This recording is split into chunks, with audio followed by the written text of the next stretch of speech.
January Finance Committee meeting. Have a motion to approve the agenda. Ben, second. Perkins, thank you. Anyone opposed? All right, motion carried. All in favor? Aye. Thank you, motion carried. So due to extended circumstances, legislators Sheridan and Burke will be attended remotely, and legislator Curran is absent. We have a motion to approve the minutes of December 19th. Perkins, second. Great, thank you. Any discussions? Any, all in favor? Aye. Motion carried. The first item to present this evening is the Civic Plus Agenda and Meeting Management Software Demonstration. You'll recall late summer, early fall last year, I brought to the board's attention our interest in putting out an RFP to identify what options there may be available in the Zoom world we live in now and won't soon be departing, and in the idea of streamlining our ability to provide accurate agendas, timely to get those out in front of the public, but also to improve the public's experience with viewing our board meetings. We have completed that process, and in doing so, Civic Plus is here tonight to give you a demonstration on the software that they provide. Levi, I turn it over to you. You want to introduce yourselves real quick? Absolutely. Thank you so much for this. And if for any reason you can't hear anything we say anytime, please let us know immediately. I do have one quick question. Could we possibly turn on screen sharing for participants? Yes, we can. Perfect. Thanks. And also, just while that's going on, I'll also say thank you so much for your time. We super appreciate the opportunity to earn the county's business with our agenda and meeting management solution. For Dylan, Ruth, and Kelly, who I've also previously spoken to, our colleague Rochelle that was going to show us this today had a family emergency, and so now we have Stephen here as well to show us our solution. But I want to just mention about Stephen's past that he was a previous municipal clerk for several years of his life and has a good insight and expertise into using the system as well. So just wanted to mention that. Cool, looks like screen sharing is on. Everyone can see my screen? Yes, we can. All right, I'll super quickly introduce this all, and then I'll send it over to Stephen, but please, if anyone has any questions at any time, please let us know. We're more than happy to answer questions. Just want to briefly say that we're Civic Plus. We're very proud of our place in the GovTech market because no one partners with as many municipal clerks as we do. We partner with over 4,200 municipal clerks across the country. And of course, we do more than just agenda and meeting management solutions. We have all sorts of great software products at our disposal. In fact, over 12,000 municipal governments inspire all our solutions, which means that over 100,000 administrative users use our solutions and 340 million resident users are impacted across the United States and Canada daily. And just want to briefly mention that our big overarching mission of Civic Plus is to make government work better. And we do that by providing easy to use, seamless integrations across our robust suite of products. And so I'm not going to read everything on this slide. These are just a few reasons of why we think we're the best partner for your agenda and meeting management solution. And one of the things I want to most underscore is this built by clerks for clerks thing. Throughout the UI and just how seamless and easy to use the solution is, I'm confident that built for clerks by clerks point will be underscored throughout all of Stephen's demonstration. So just want to say that all. Again, if you have questions anytime, please shout them out and mute them, type, whatever, any means necessary. But I'm going to turn it over to one of our own previous municipal clerks, Stephen French, to show us, some of what the more of you elected officials would like to see in our solution. Thank you, Levi. Again, my name is Stephen French. What I want to concentrate on this evening is showing the board what, as board members, what you would see from the solution, as well as showing you what the public would see through your website. I do want to mention that Civic Clerk is a web hosted system that will allow staff to not only start the process of creating an agenda, but adding reports, adding agenda attachments, including photographs or Excel documents, whatever you want to add to your agenda, and then finalizing that process by sending it out via the solution to your board members, and then automatically publishing that solution to your website and sending it out via email to any public members that you may have who are on your public distribution list, for example. I have created a very rough draft of an agenda in our system here this evening. You can see that from the back end of the system, this is what staff would see. We have one action item to purchase a new fire engine for our mock meeting this evening, and we have 3 different reports that will be contained within our agenda. When staff finalizes this agenda and sends it out to you, the board members, you are going to log into the system via a secure internet connection site, wherever that may be. Keep in mind that there is no app, there's no additional software that's necessary for you to view the agenda. You're going to see a variety of agendas of meetings that you are board members of. As soon as you log into the system, you will select what agenda you would like to view. Simply click on that, and you are brought to a page where the section headers or the different sections of the agenda are listed, as well as the different action items that you would be considering. For our review tonight, I'm going to simply click on the purchase of our new fire truck. And this is a page where you would be available, or you would have the ability to type any notes or type any questions you have about this particular agenda item.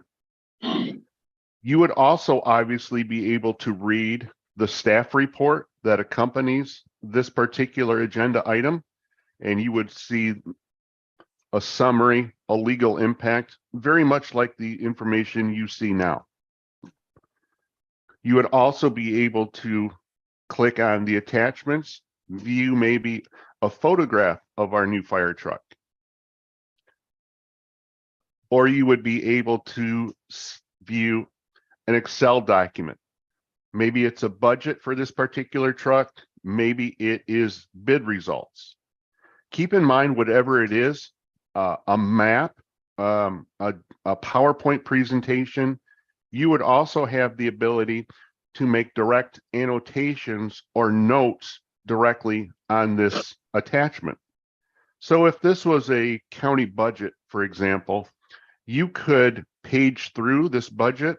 If there was an issue or a question that you had, you could simply freehand draw a circle to draw attention to what notes or what issues you wanted to raise at the finance meeting. You could even include things like a text box. So you could enter any questions or remind yourself of any issues you had about this particular document.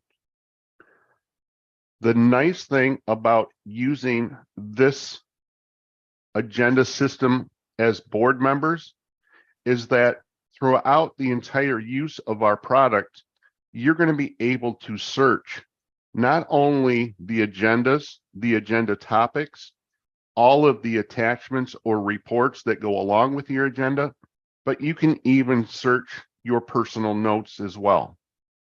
You will note that these search and these notes are private, so they're not automatically shared with other members of your committee or board. They're not shared automatically with staff.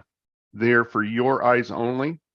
You could, for example, pull this agenda up at your office, maybe on a desktop computer, type in some notes, maybe go home, have dinner, log into your iPad, read those notes, continue on through the agenda and take additional notes.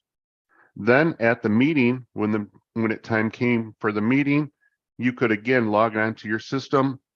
All of your notes, those questions, the issues that you had raised in your own review could be sitting there waiting for you to ask them when the time came. Again, you would simply scroll through this agenda.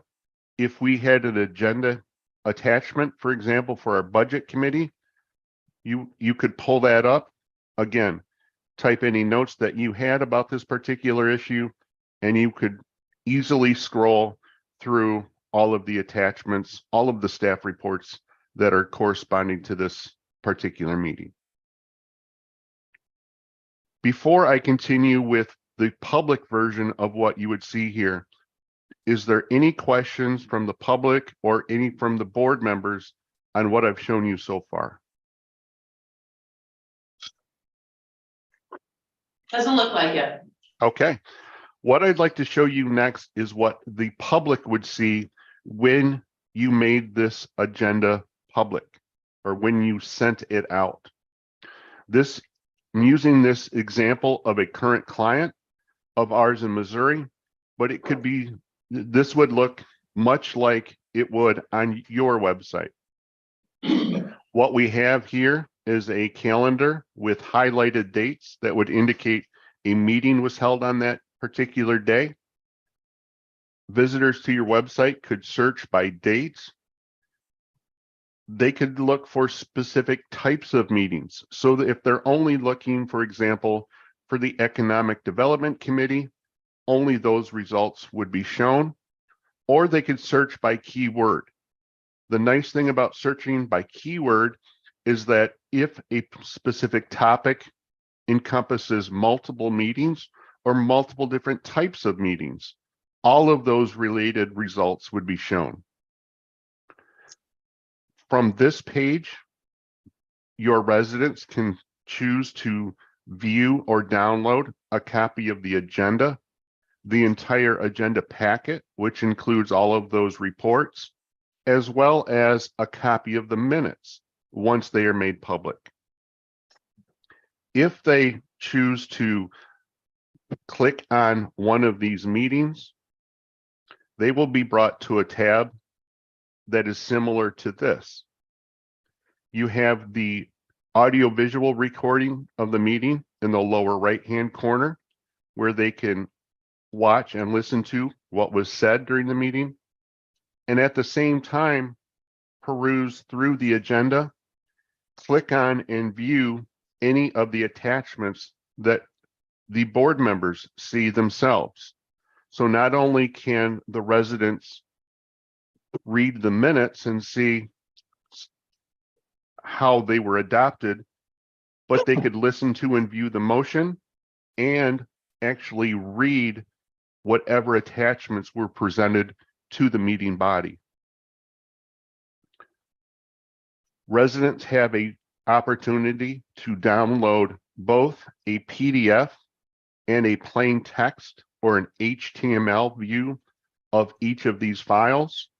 The advantage of downloading or viewing or creating, for that matter, an HTML version is that those visitors to your site who rely on ADA accessibility are going to want to see this particular file type.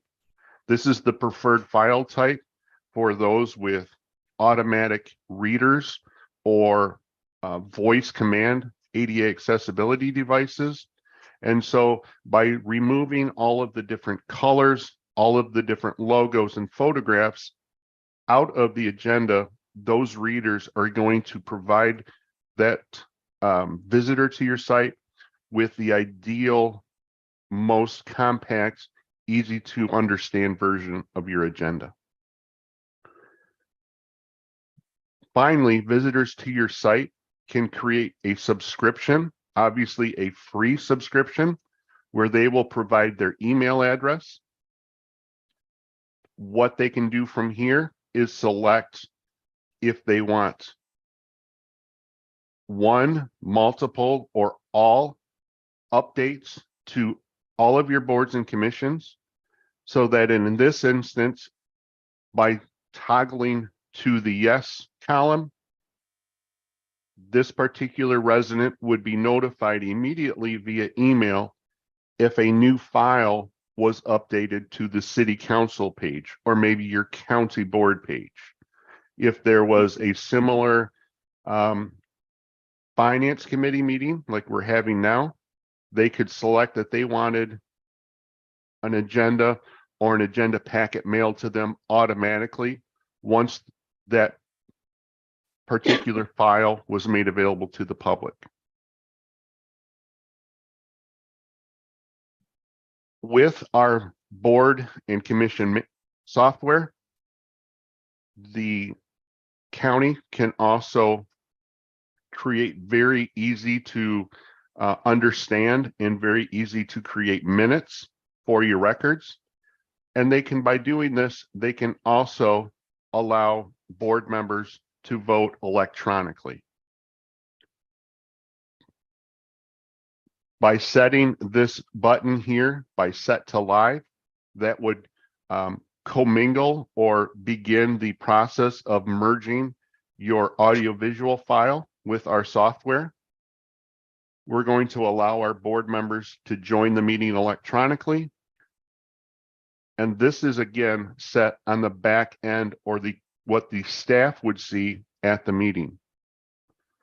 The board members, when they logged onto the system at the meeting, would have a pop-up screen and they would join the meeting simply by clicking on the tab, indicating that they're present and voting. When they do that, their screen on their tablet or on their laptop would revert to the version that I showed you prior, where all of the notes or all of the agenda items can be viewed. This is the screen for your board members.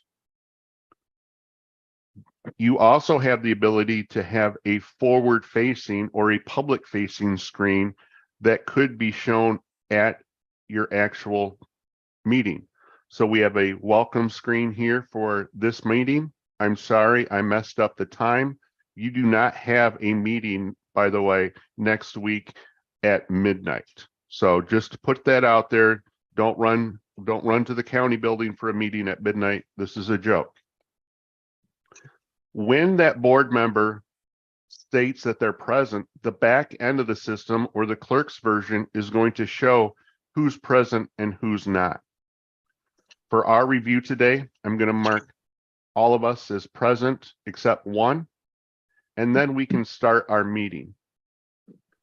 What I'd like to show you is how we're going to take a motion in our system to purchase our new fire truck. This is the back end. This is the staff, what staff would be doing. We're going to integrate who made the motion and who seconded the motion. We're going to say that the motion was to approve this particular purchase, and staff has one of two options. You as the board can say we're all going to vote orally. We're all going to state our individual votes, and staff could show those votes by hand and clicking on these buttons. However, the second option would be allowing your board to vote electronically, and it could be used very well if we went back to virtual meetings or if you allowed your board members to participate not in person.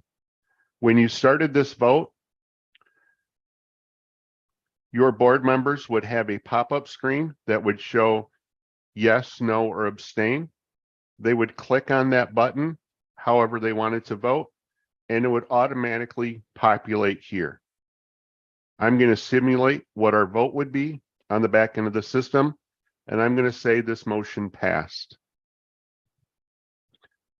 When it does pass, your public screen is going to populate with something similar to this, where the residents at the meeting could see, here's our agenda item.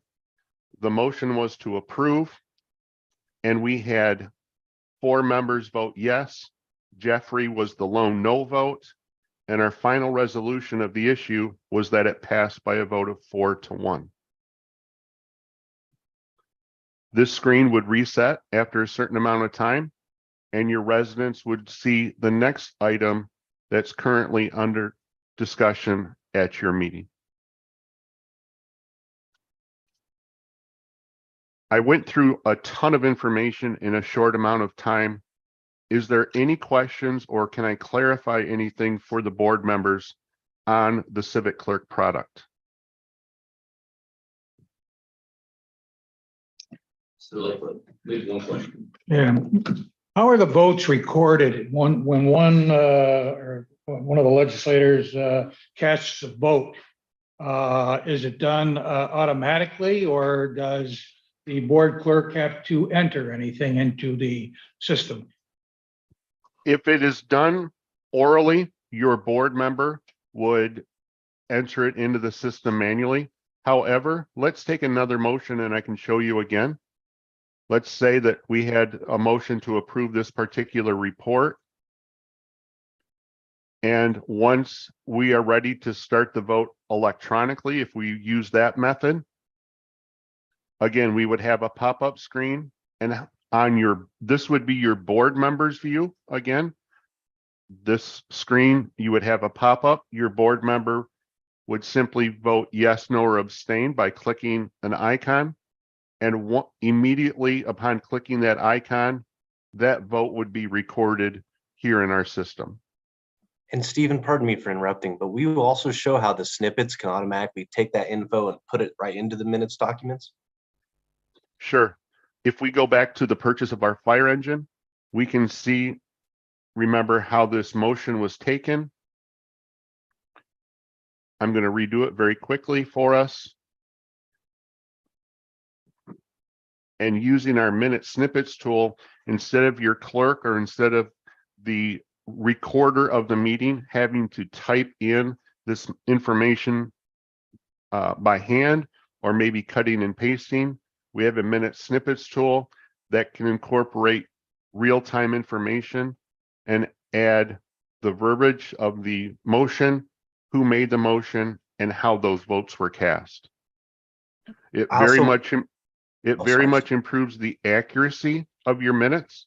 There's no chance for you to cut and paste or get things wrong, but it also allows the staff on the other end of the system to record and do a multitude of different reports that can pull just thousands of different pieces of information into a variety of specialized reports that can be downloaded or created.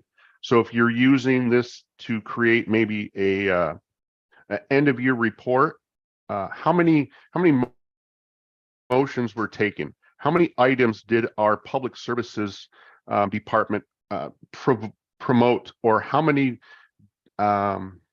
times did council member so-and-so vote no? Any type of document or any type of report you could think of, you could create here in our analytics tab in Civic Clerk.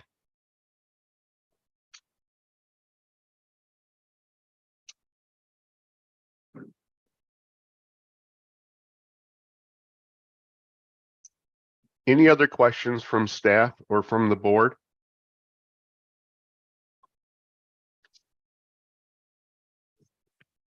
Thank you. Mine's more directed towards Ruth and Dylan and Kelly. Is this a valuable asset purchase, or how do you feel? So we have been at this process for a couple of years now, and really trying to evaluate with the anticipation of succession planning, with, as I mentioned to begin with, the environment where we are transmitting everything into the public in real time now. One of the things that we think is important, we have, since COVID began and went online, we've been using YouTube, we've been using our Word document that, by the way, precedes me coming to the county in 2003. And what we're looking for is a solution that pulls all that together for the proceedings, which is the permanent record of the county, which provides an opportunity for all of the information we pulled together and put out in an orderly way. We scan it, we have a number of procedures we go through in order that it looks the way it lands with the legislators. Now, we've been doing that, we don't mind doing that, but I think in the interest of understanding that Kelly won't be doing this forever. We need this to be a process that both she's very knowledgeable of and carry out, but can also be in place no matter who sits here. And that is one of the driving forces behind it.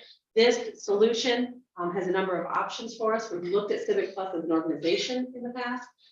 This, we believe, is the most affordable, along with meeting the needs of both the public and the board. We want to find also, I didn't mention the solution for our roll call program. We currently have a homegrown solution, which is not ideal and sometimes doesn't come up, isn't altogether reliable. That is a very important component of what this board does.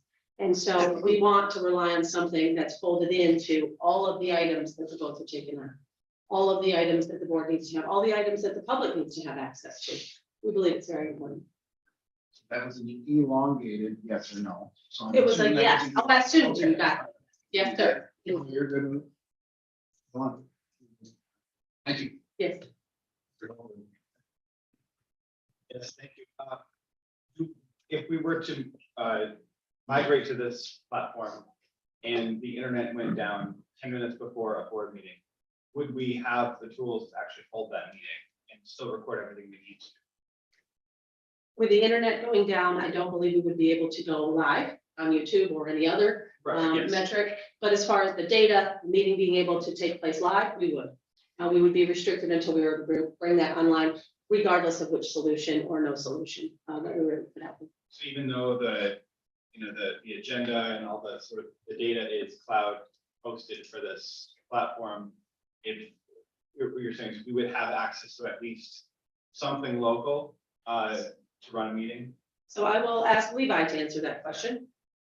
Hey, great question. I'm gonna rely on Stephen and hopefully he'll give a better answer than this, but I don't That- believe we have any local storage as far as like, if you change something during a meeting, will it like snap back once you're like back online? I don't think that's the case, but minutes can be accessed before and after a meeting at any time. Stephen, do you want to expand on that?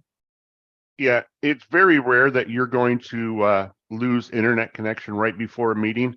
However, I know that I can provide you this demonstration. If my Wi-Fi went down at my house with a hotspot using my cell phone. So my guess is if you had an internet failure, it's most likely going to be attributed with a power failure or some type of storm, and you may not even have power. So very rarely do we see that, but yes, it is always a possibility.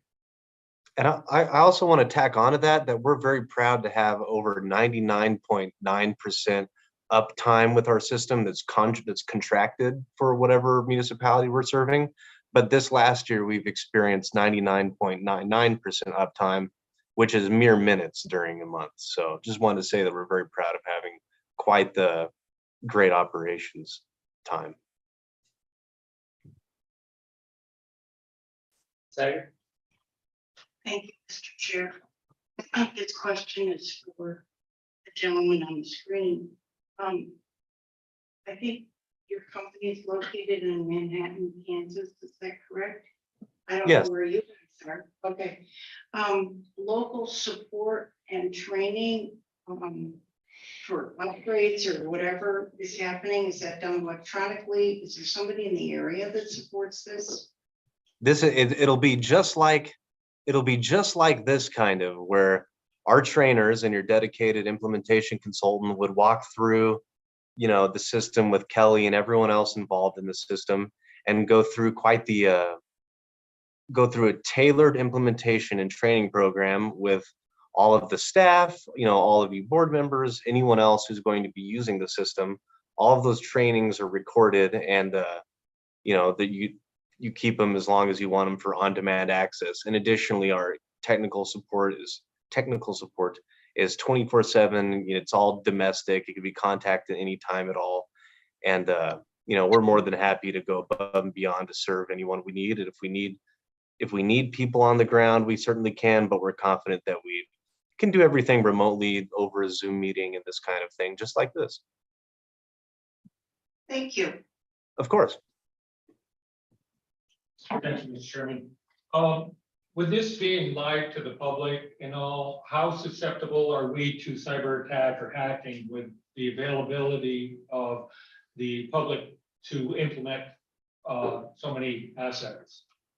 Great question, and I'm going to answer that in two ways. First, I'm going to talk about our security protocols at Civic Plus, and I'm also going to talk about our Civic Plus Media Zoom integration. So first of all, everything Civic Plus has never been hacked. We've never been compromised in any way, and it's going to stay that way. We're very proudly triple redundant, hosted, and AWS servers.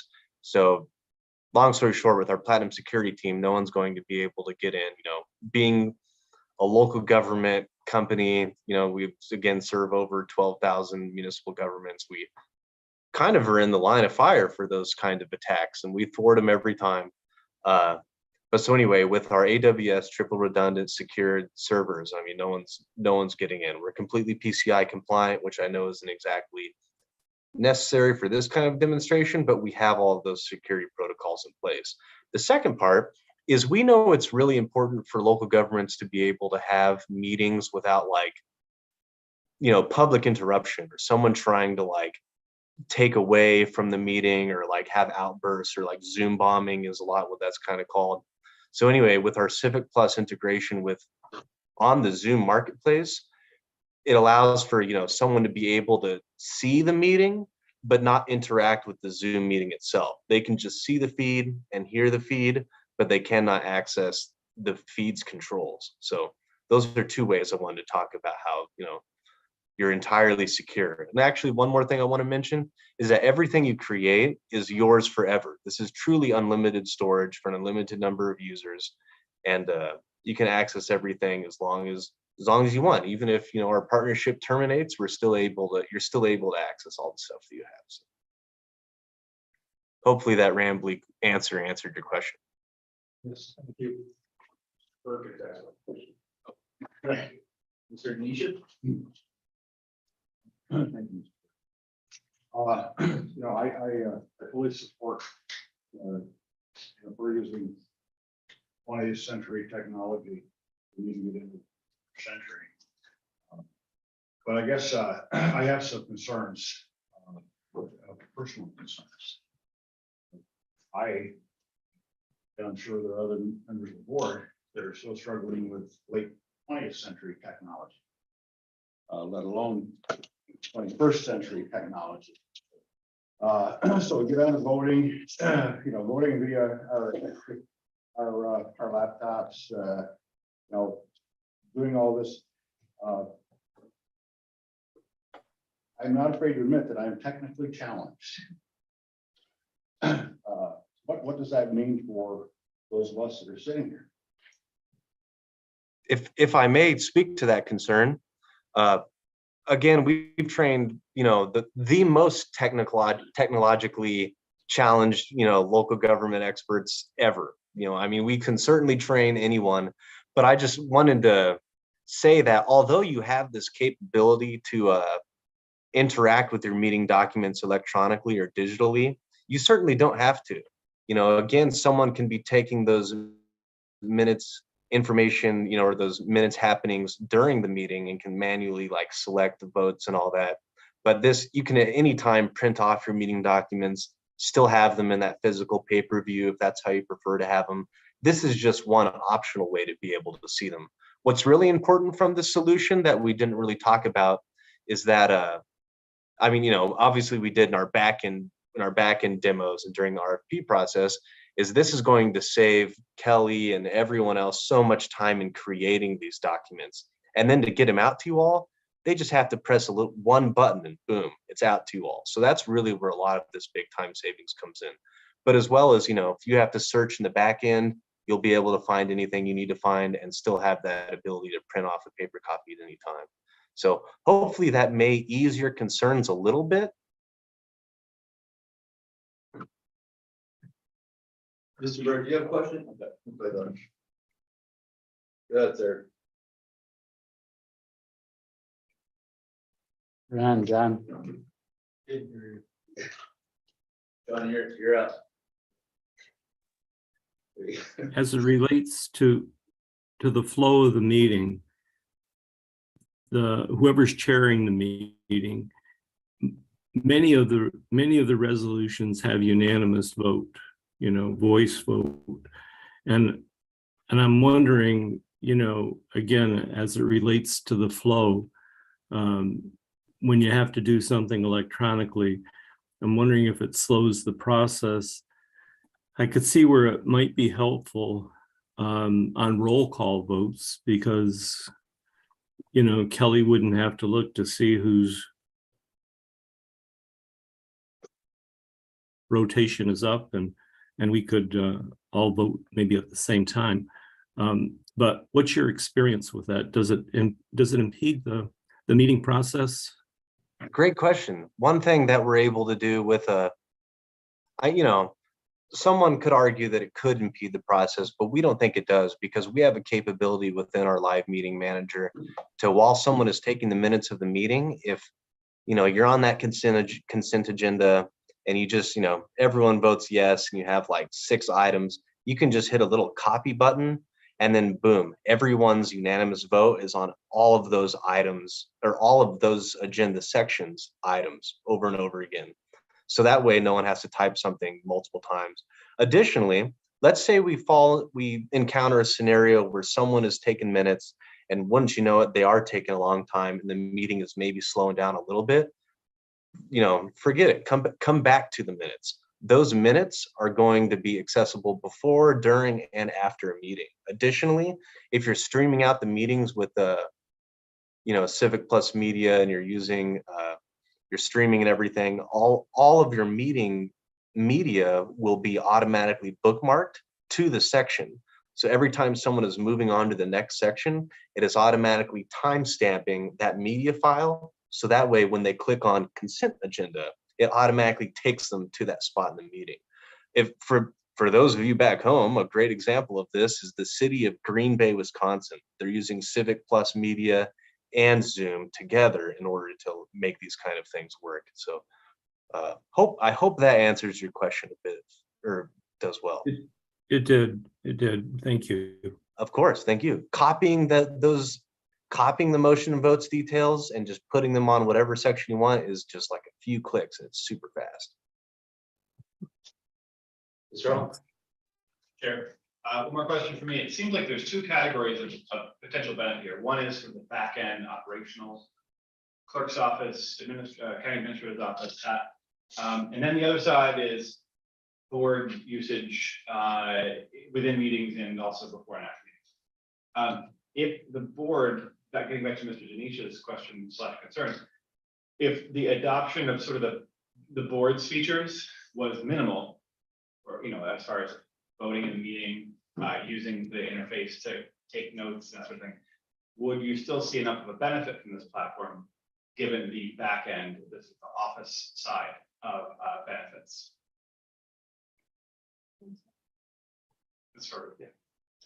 I believe so, and I think that, even if we look at this as first 5 years, first we start to incorporate, we get trained on it ourselves.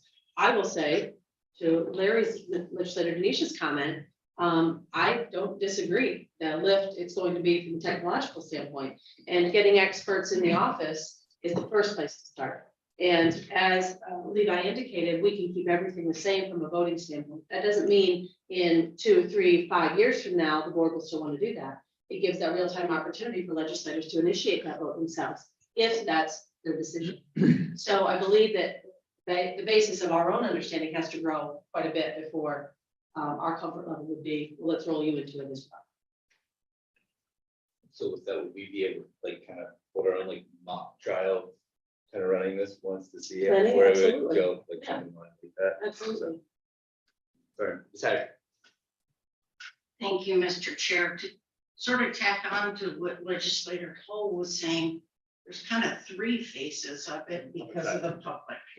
Is it user friendly that way? Because one of the things that you've all been doing long before I got here was providing the public so much information through broadcasting the meetings live. I think it's a great way for the public to participate, but when they get on that screen, we have the advantage of having you people show us to do. Is it user friendly from that standpoint? You better, Stephen, do you want to? Yeah, Sure.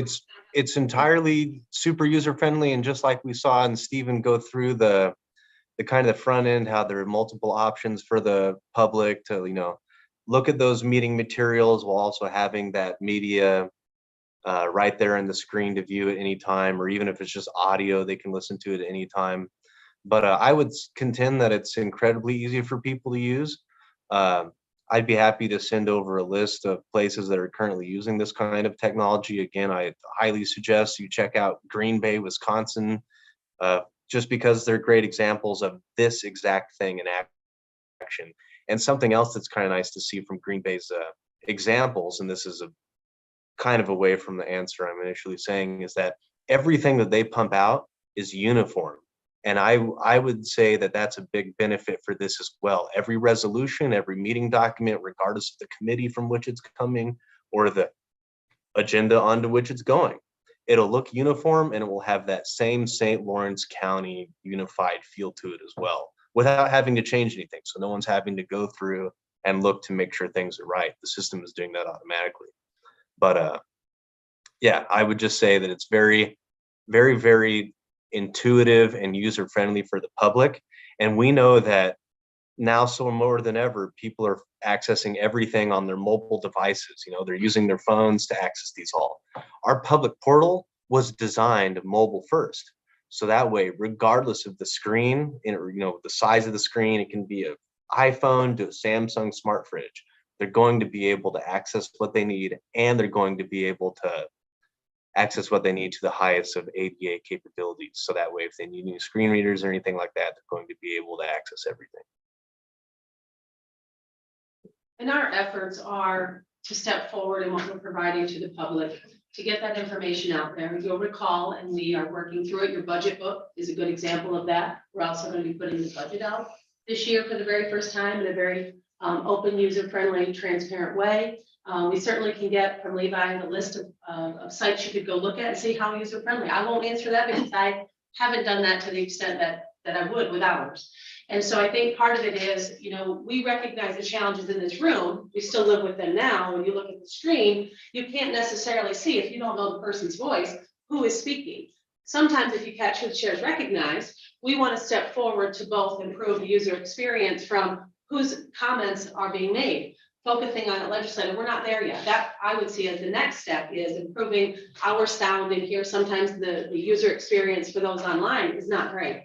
We've come some distance, but this room wasn't ideal with its age and technology for what we're trying to do with it. So this is an effort to get the documents in line. This is an effort to get that experience through our website to get that information out there. And then we would see trying to get so that ideally, whatever camera setup that we have would either be through your computer, so it would be right on the legislator when they're speaking, but it also would, or through the camera, focus on that individual so that you can see who's speaking. If you aren't familiar with the voices of the legislators. And so then when there's a vote or when there's debate, that's much easier for those watching from the public to recognize who's speaking. And our solution is set up in such an open-ended way that you're allowed to kind of try all sorts of different things like that, and it's still going to work just as good, regardless of whatever web camera, configuration you're wanting to use. Mr. Smithers? So my question is, can we utilize the system with the personnel that we have now, or would it require additional personnel? Oh, yes, we will train the personnel you have now to use this at its complete capacity. And there's an unlimited number of users. So as your organization grows or different people come in and go away, you're able to easily move them on, show them that legacy training.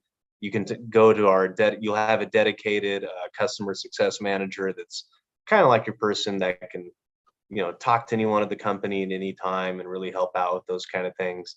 And of course, a Levi Smith friendship never expires, so I'll also be happy to help anytime. But the point is, we will certainly be able to train all of your staff that you have now, any extant staff and any new staff coming in as well, because of the unlimited users. And to your question, Legislator Smithers, much like ClearGov, we will not have to add people to take care of this out. Corinne, do you have a question? I did, thank you. And I guess this is more looking down the road. Should we adopt something like this, a platform like this? As I'm looking at a couple of the different websites that they currently, counties, municipalities that they currently work with, I noticed that they don't just post, their larger committee meetings, but also their councils, subcommittees. And that has been a concern that people have shared, that our minutes on our website are not up to date. Is that something after it was mastered here on this floor, is that something that we provide capacity for our 32 other committees, subcommittees, councils, all of those to have access to as well? That would be our ideal scenario. We are quite a distance from that. And, we yield to the provision of minutes to us to be placed on the website or the departments that work with them. But we did talk about that when you look at the dates and the meetings, you can click on the squares. We thought, wouldn't it be nice if each legislator could see their committees and their minutes were up and their agendas were up? Like I said, there's some distance for that, and I certainly won't speak for the councils who'd have to manage that process, but that would be ideal. And then also the public would have access to all that information.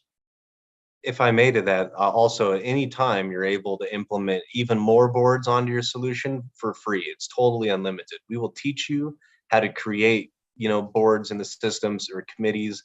Any of your subcommittees will teach you how to create those whole new instances in your system. That way you can keep putting on more and more boards as you grow.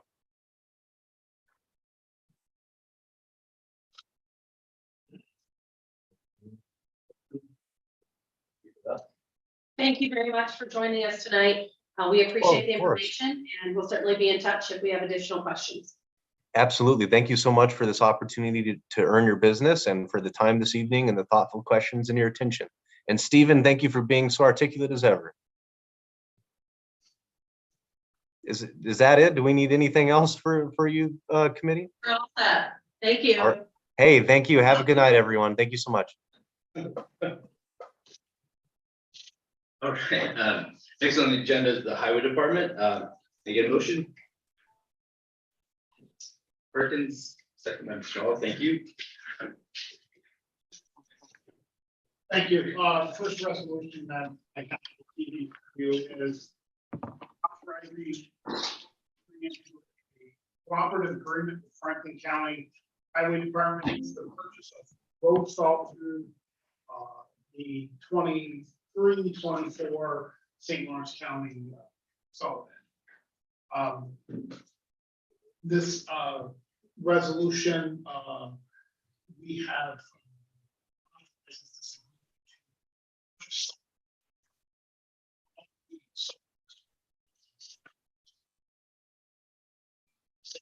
county has been the and typically we have savings from what New York State OGS bid prices are. So significantly outpace what the state pricing has been by doing our own. Sorry. Question, where will we be buying this all? That would be, that depends on what bidder gets the contract. It could be, there's typically two locations that we solve in this county. Our Fork area and one being the primary suppliers are the ones that contract the mechanism of delivery. So that's divided, that's decided by the government. Mr. Smithers, sorry. Has the legislation requiring purchasing salt just from United States producers taken effect yet, or when does that kick in if it's passed? And how do you see that affecting the price of road salt? Well, anytime there's uncertainty in the industry, usually reflects in higher pricing. There's been some confusion with legislation sides of the House, Senate and Assembly. And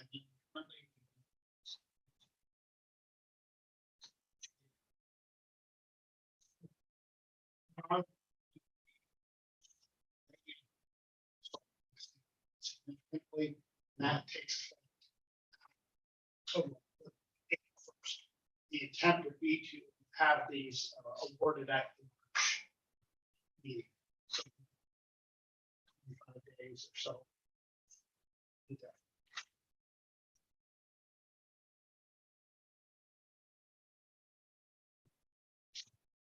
Discussion, all in favor? Right. Any opposed? Motion carries. Second one is authorizing the chair to sign a contract with the United States Department of Agricultural Animal and Plant Health Inspection Service Wildlife Services to mitigate damage to roadways in St. Lawrence County caused by beaver. Motion? Mr. Forsythe, second. Mr. Hoffman. Yes, this contract deals with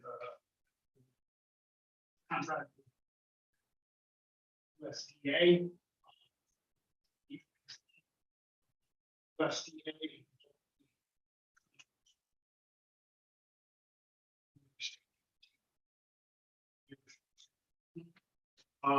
To deal with nuisance beaver. Permits must be obtained from the DEC. Annual reports.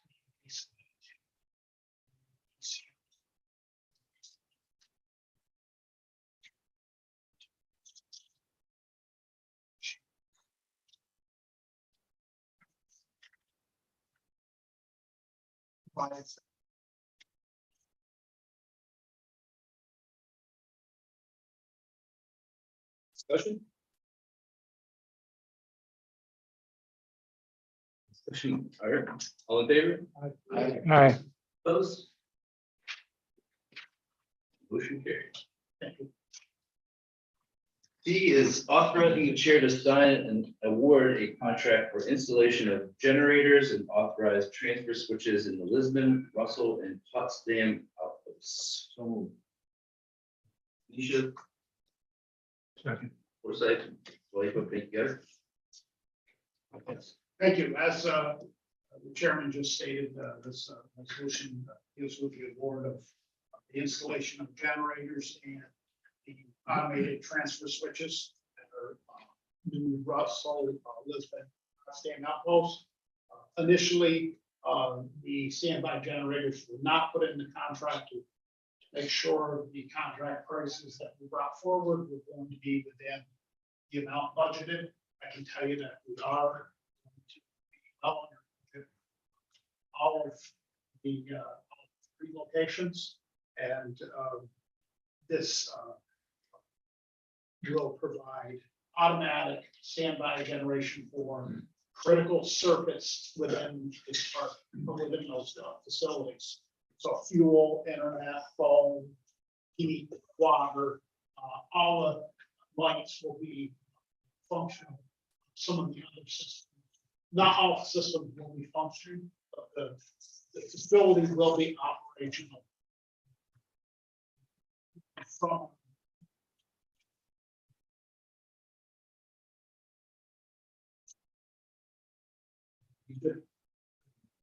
Yeah, obviously, well, it's good. I'm glad we're doing it. It makes perfect sense. But I guess one of the things that I would ask, so we've got a number of areas around the county, areas of refuge, fire departments, schools, because we've got generator power. Would we, I think in Russell, or any of the new buildings, would we be able to, would we be able to get those highway outposts listed as areas of refuge? well, certainly that would be something that certain facilities would have, bathroom facilities and such.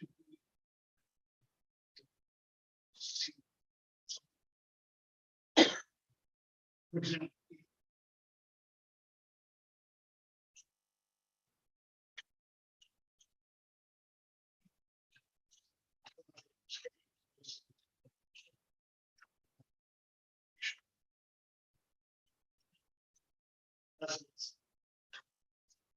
Okay,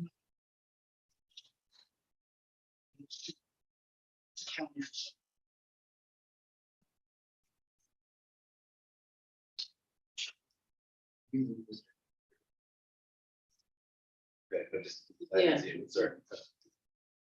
All right, all in favor? All right. Opposed? Motion carried. Thank you. B is authorizing the Department of Highways to assist the St. Lawrence County Snowmobile Association to install a temporary snowmobile bridge on the favorite road over Elm. Tanisha, seconds, Perkins. Thank you. Several years ago, the bridge on LaFaver Road was removed due to its poor condition. It is a very low volume road for vehicular traffic, but lately, the Snowmobile Association has obtained land over usage to expand the trail back into that area once again. However, without a crossing, bridge, that immediate area. A lot of wetlands. that are used for certain crossing there. A snowmobile association. When I was asked about this again, in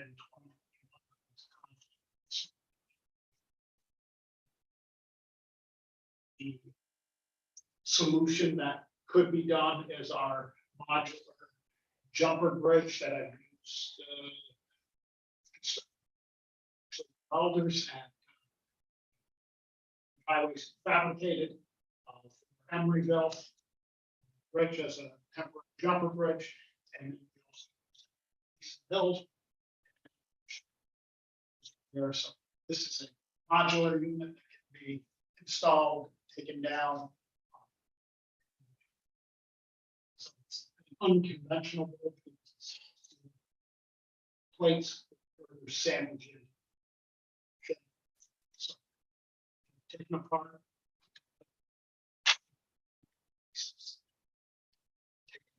The existing span was 34 feet. This, the jumper bridge, so to speak, that I would propose is about 52 feet.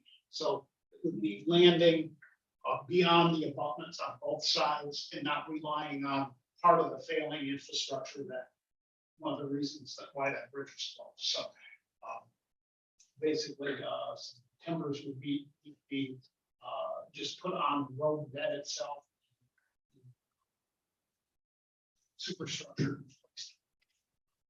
Okay.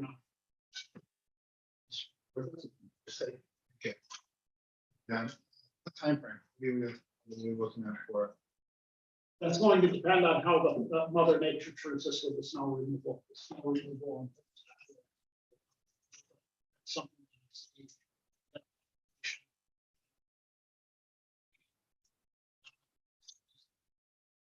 As far as putting the structure in there.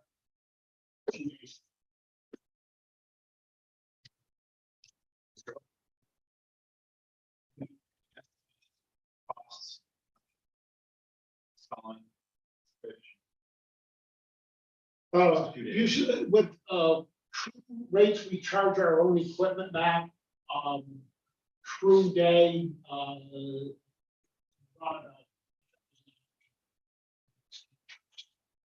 materials we have.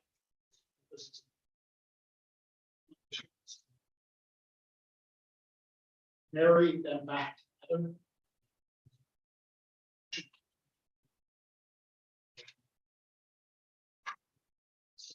Put on.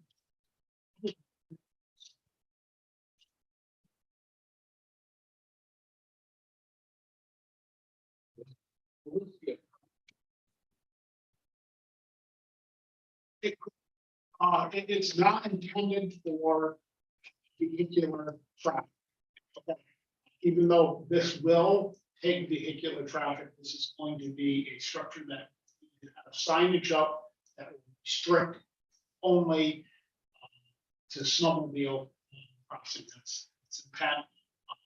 Because of the nature of its construction, DOT would not accept it as a permanent structure, but it is suitable for a construction crossing, but it's not something that we would put into full time, because it's diamond plate steel decking, so it's not really made for all season traction.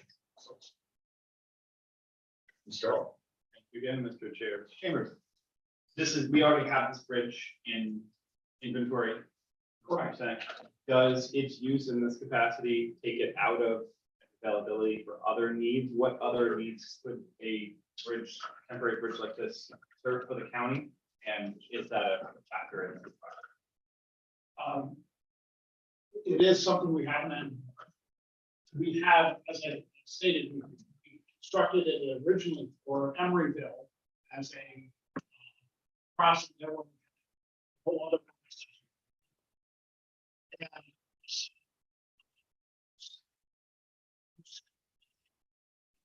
And again, where it was dead end with residents isolated on the other.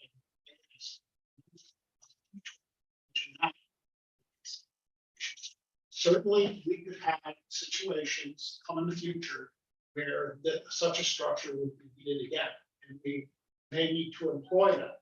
However, that's typically during summer construction season, when if this is employed for winter use, it can be taken down, installed at that location and go back, if that's so desired by the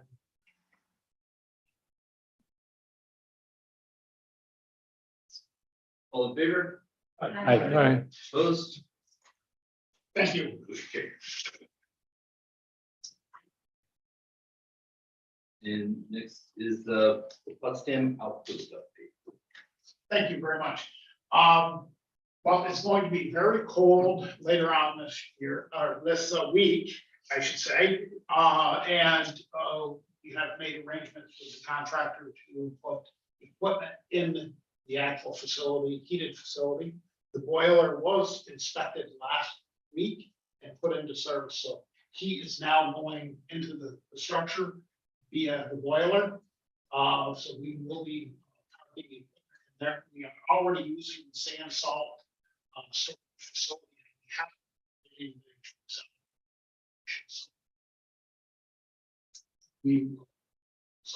Things are moving along really well, and over the next few weeks, we should be getting to substantial completion where staff members will be able to be using the office and the rest of the facilities there and such. So things are moving along well.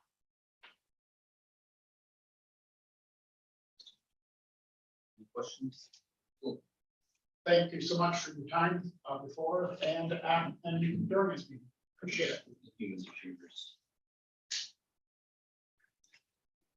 All right, next thing on the agenda is the county attorney. Is there some button?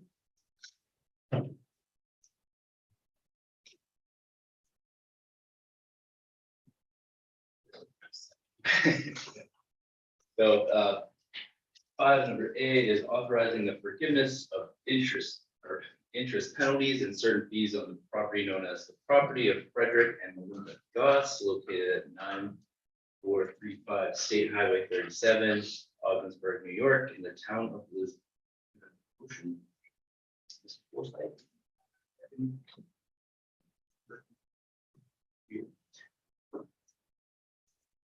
Thank you.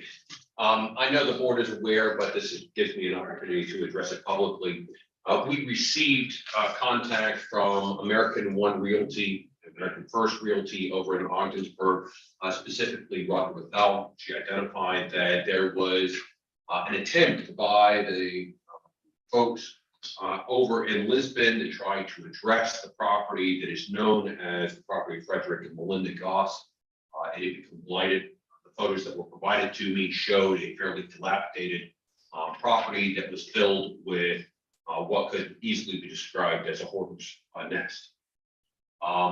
The attempts by the town were unsuccessfully cleaned up, but they did find a purchaser that was interested in acquiring it. The purchaser had certain limits on what they were willing to spend though. And those limits required them to reach out to us and see if we would be willing to forgive some of the interest, penalties, and fees associated with the property. Note, this is a request for complete forgiveness of the interest, penalties, and fees, only a portion of it. They have 15,000 that they can give. The interest, penalties, and fees with the base would have placed the taxes around 19,000. The base tax alone is around 13,000 and change. So this would amount to the full amount of the base taxes as well as some of the interest, penalties, and fees that accrued under Frederick and Melinda Goss. It is my understanding that the purchasers have committed to remediate the property upon acquisition. So should the board authorize this resolution, I would ask them to place the money in escrow with the county pending the full closure. Upon closure, we would be able to apply it to base level taxes and the remaining interest, penalties, and fees that exist, subtracting only that portion that exceeds 15,000. Go ahead. Okay, vote. All in favor? All right. Opposed? Motion carries. B is authorizing the chair to sign a contract with Jetta Environmental Services and AAC contract for controlled demolition on properties owned by Christine and Jonathan Capone, Carmen Barbara, Dennis Edwards and Tammy Groves, Trevor Harris, and Patrick Murphy, pursuant to the St. Lawrence County Related Residential Property Program. Motion? Ms. Perkins, second. Okay, thank you. Thank you. I'm obviously really excited about this project. This is the next step in what the board has been engaged in for the last 8 years. We have been actively targeting commercially, environmentally contaminated properties, and it is now this opportunity to turn our attention to focusing on residential properties. As this board is aware, in 2022, this board voted to create a blighted property program in St. Louis County. It really is the first of its kind around the state. Dedicated resources to make this happen. And what this really does is it allows us to be able to start looking at properties that are tax delinquent. Those properties have a history of tax delinquency above and beyond a simple 2 or 3 year tax delinquency period. They are located in village or high residential density locations that they pose a threat to the health, safety, and welfare of the occupants, and that they truthfully meet the definition of blight in the communities. As I indicated, we've had great success over the last 8 years with our commercial endeavors. We are rapidly closing in on 100 properties associated with commercial end, and this gives us an opportunity to start putting our attentions towards residential properties that pose the same types of problems to our communities. All 5 of these properties that are listed as the first round to go are properties that have been identified as either condemned or are in the process of being condemned.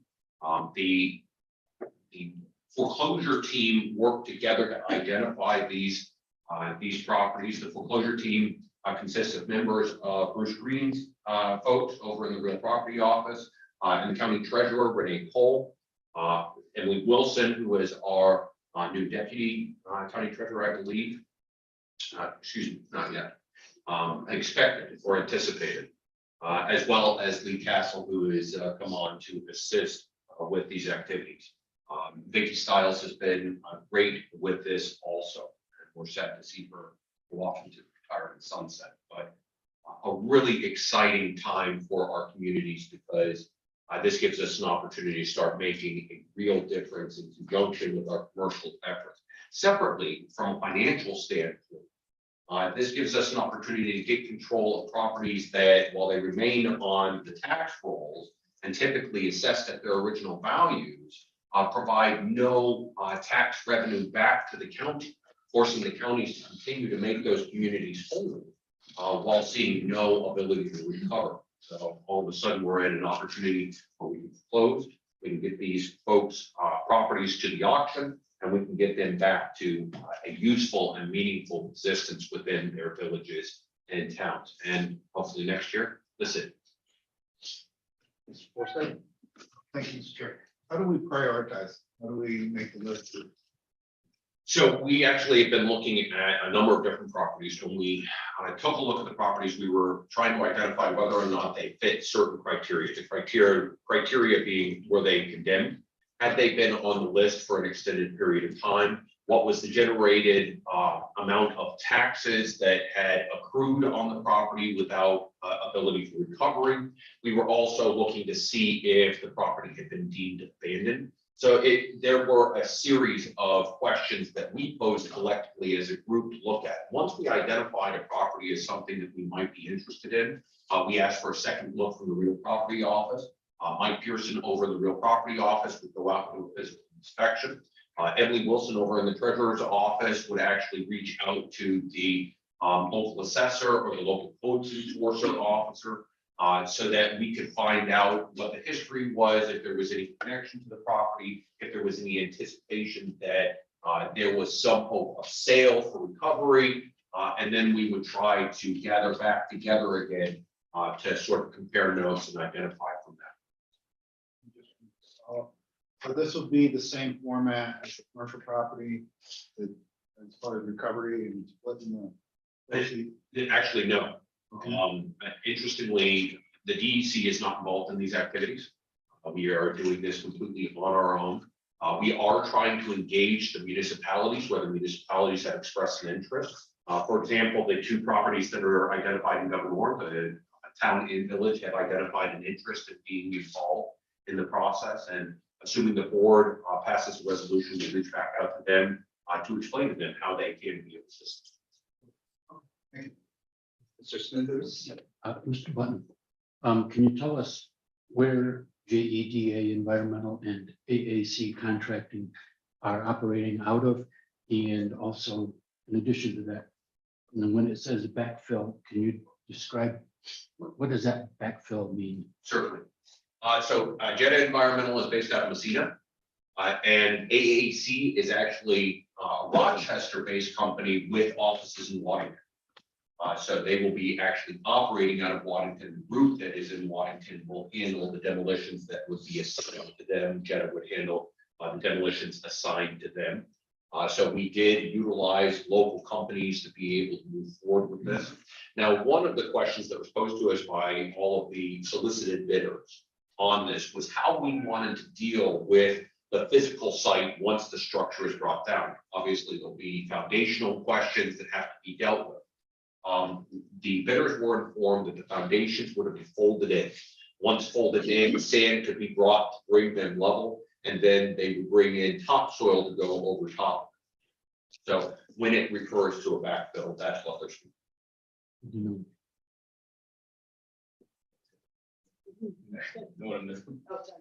Oh, Mr. Burke? So Steve, who does the land belong to when it's all cleaned up? Once it's cleaned up, it will belong to the county for plans to go to auction. Right. You mentioned the partnership with Governor. What was that partnership? What, I didn't catch it all, Steve. I apologize. That's all right. We've actually received contact from the town and village of Governor with the interest of being involved in this activity.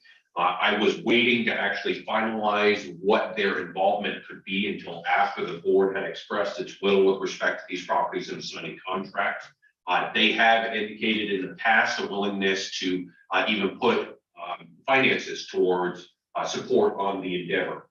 Specifically, one of the properties they've expressed interest in acquiring from the county directly. I think that's great that the municipality would be willing to do that.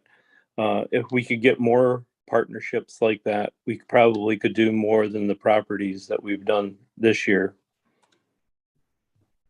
Thank you. Yes, sir. Mr. Webster? I think this is a great program to see the county invest back into the county. A lot of these places, I know a couple of them, basically one started a crack house, and the neighbors are having a horrible time. A lot of the smaller towns and villages can't do anything about it, and it just continues to grow. You see the houses next to it start, no one takes care of them. They start getting run down, it just grows. This is a really good program, Wes. All right, all is in favor? That's I'm a sorry, question. Sprague, I didn't see them. Thank you, Mr. Chairman. I guess the reason to do this is to get them back on the tax roll.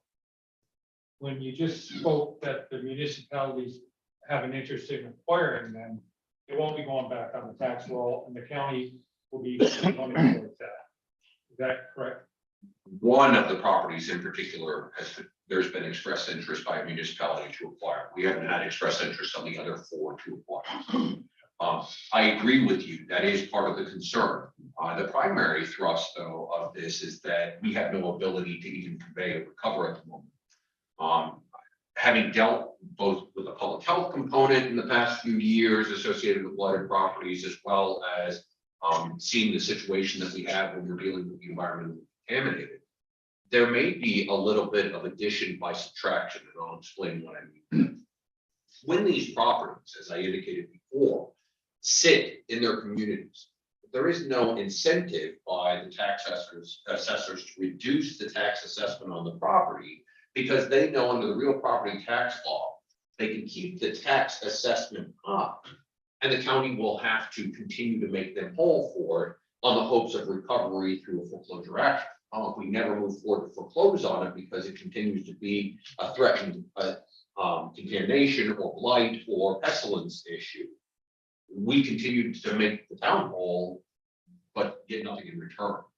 So I refer to it as addition by subtraction, because even if we take it off the roll, even if we end up selling it after a cleanup, one, we're no longer having to make the town whole for that component, and two, we could at least recover a cost in sale on the property if the municipality ends up acquiring it in that fashion. As I indicated, there's only one property I'm aware of that the municipality is interested in, but I think that's an interesting fact to keep in perspective when we're looking at these properties and the commercially environmentally contaminated. That's why I asked earlier, because if you find a residential with a commercial tie-in, I can see it having more value. Most of these are just neighbor's property is vacant land and they won't have much. Get something that's got some meat to it. That's what.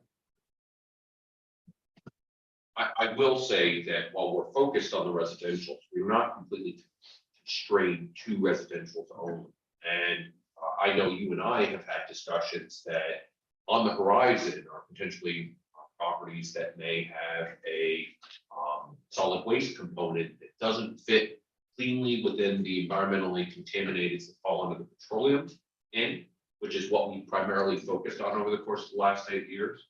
And my hope is that as we move forward, we get a little more comfortable with the process and rolling it out, we can expand our view to not only include the residential homes that are blighted, we can include commercial sites that don't meet the petroleum definition, but still exist within residential zones. And then back to the residential, if you clean out the blighted in between the two nice ones, then, you know, it just makes. Yes, sir. It's a win. Did you give us a cost on what this is expected to be your? Well, as I indicated, we had to go out to bid. We have the 2 contractors, as you noted. I was actually really surprised with the bidding. The high bids actually came in much higher than I anticipated. High bid on demolition alone on all 5 properties was a little over $180,000.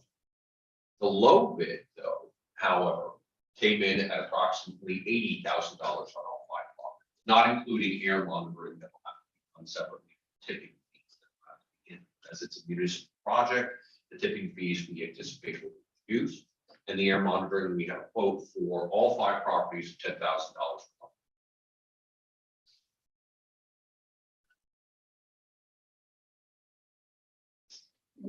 All in favor? Aye. Opposed? Motion carried. C, authorizing the chair to sign a contract with Atlantic Testing Laboratories for air monitoring for the controlled demolition of properties by Christine Arvin Barbara, Dennis Edwards and Tammy Groves, Trevor Harris and Patrick Murphy pursuant to the St. Lawrence County related residential property program. Motion. Support, I second, Mr. Burton, thank you. Thank you. As I indicated, the air monitoring associated with asbestos was not included in any of the bids by the demolition company. So that is something we have to acquire separately because they are all deemed condemned. During the process of being condemned, monitoring is required because the materials will all be identified as hazardous materials. That is true also when they are being carted off to be placed in the landfill. But during the process of demolition, there has to be on-site monitoring of the air quality to determine whether or not asbestos has entered the air and poses a threat to those that are taking down the materials. Forsythe? So because municipality doing it, we don't have to do the. It's actually on the basis that it is identified as condemned. Had they not been condemned, you would have to do some significant structural testing to identify whether or not asbestos exists.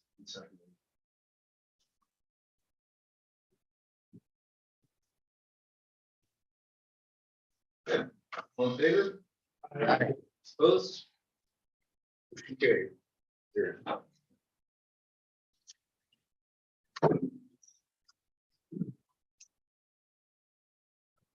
Treasurer's office, next on the agenda is the treasurer's office, the Brugus. Yeah, and 6 is modifying the 2022 budget for the treasurer's office for additional sales tax distribution. Motion. Perfect. Mr. Hoff, straight, thank you. Whenever you're ready, man. Okay, thank you. So this resolution is recognizing that the sales tax revenue that we collected during the year 2022 is more than we had budgeted for. Hard to predict in the year of transition with the Augsburg change, inflation continuing, and the state eliminated some payments that they were withholding from our sales tax revenue in the past. They ended earlier this year. So the total, I know you've received the reports, is just over 79 million, about 79,300,000. We did in the process of the 2023 budget, Renee did increase the sales tax for that year, hoping that the trend will continue. But we do try to be very careful with the budgeted amount. And these expenses will be to cover the payments to municipalities. Discussion? All in favor? Aye. Opposed? Motion carried. Next on the agenda is community service with Jay Orrick. Authorizing the chair to sign a contract for funding from OASAS Substance Abuse Prevention and Treatment block grant program, modifying the 2023 budget for community services. The motion. Perkins, second. Earl, thank you. Go ahead, Jay. So if approved, this grant, this $98,000 competitive grant would bring our current total, what we're currently executing, to $2.8 million, and aggregately since 2021 to $3.95 million. So this grant is really aimed at increasing the opioid treatment programs access to the community. In a kind of a broad brush budget, it's for sharps containers, toxicology tests, fentanyl test strips, lock boxes for medication, purchase of medication for OTP of $30,000, lab fees for OTP, contractual services for CCSI to do our 2022 CFR, some security enhancements, prescriber tablets and docking stations so they can be mobile in the community during the weekends to respond to prescriptions requests. Couple of monitors to increase our security system, and also pill counting device, which would save time since our census is above what we anticipated, and also a portable vital sign monitoring cart that we would be able to wield into the OTP in the event that someone was having some sort of medical complications. Discussion? Mr. Mr. Chair. Jay, does this deplete the remaining potentially available balance of any additional funds from that block grant before the March 14th? Oh, I'm sorry, yeah, the March 14th deadline. I'm sorry, what was that? Are there, after this use of funds, are there remaining funds in this block grant allocation that would need to be used before the March 14th deadline? Well, they are saying that because it's a short timeline, so they're telling us there's going to be a no cost extension for this grant.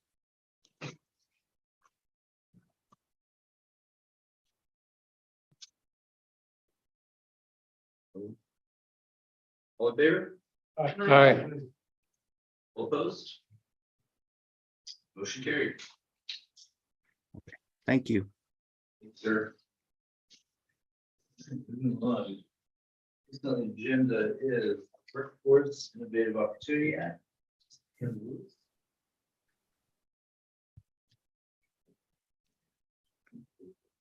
Thank you.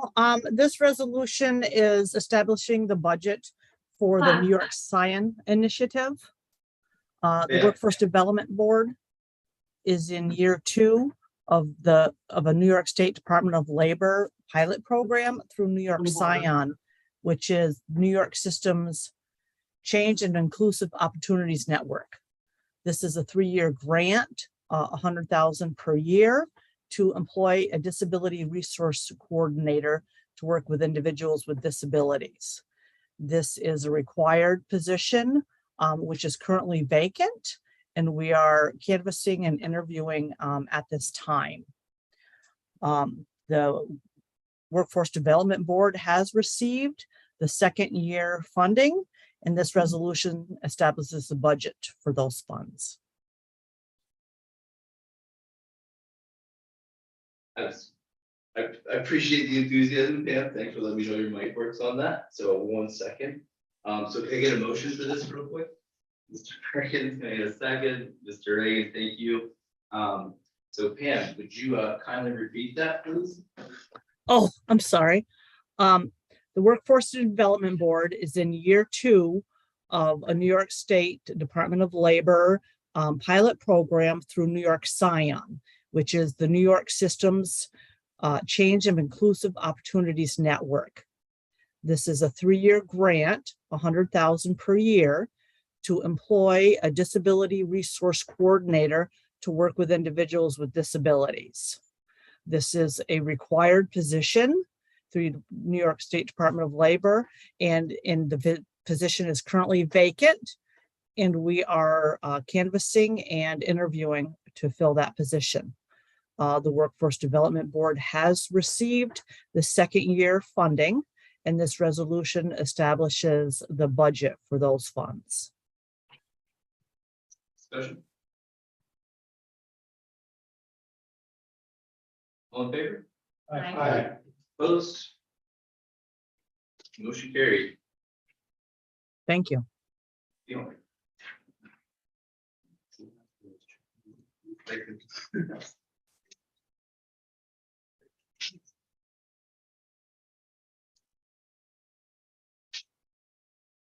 Next item, legislators Forsyth and Perkins urging state legislative leaders to focus their property tax relief efforts on fiscal reforms that will lead to permanent property tax reduction by assuming the cost of state programs currently paid by.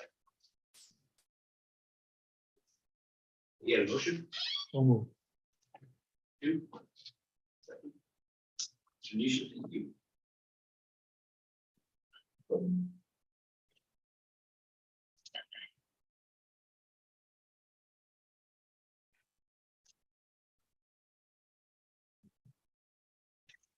Thank you.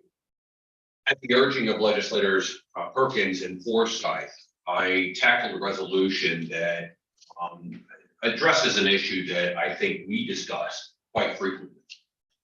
That issue is that every year, the state during the course of its budget period finds itself extremely benevolent. They have a significant number of programs that they wish to lay out across the state.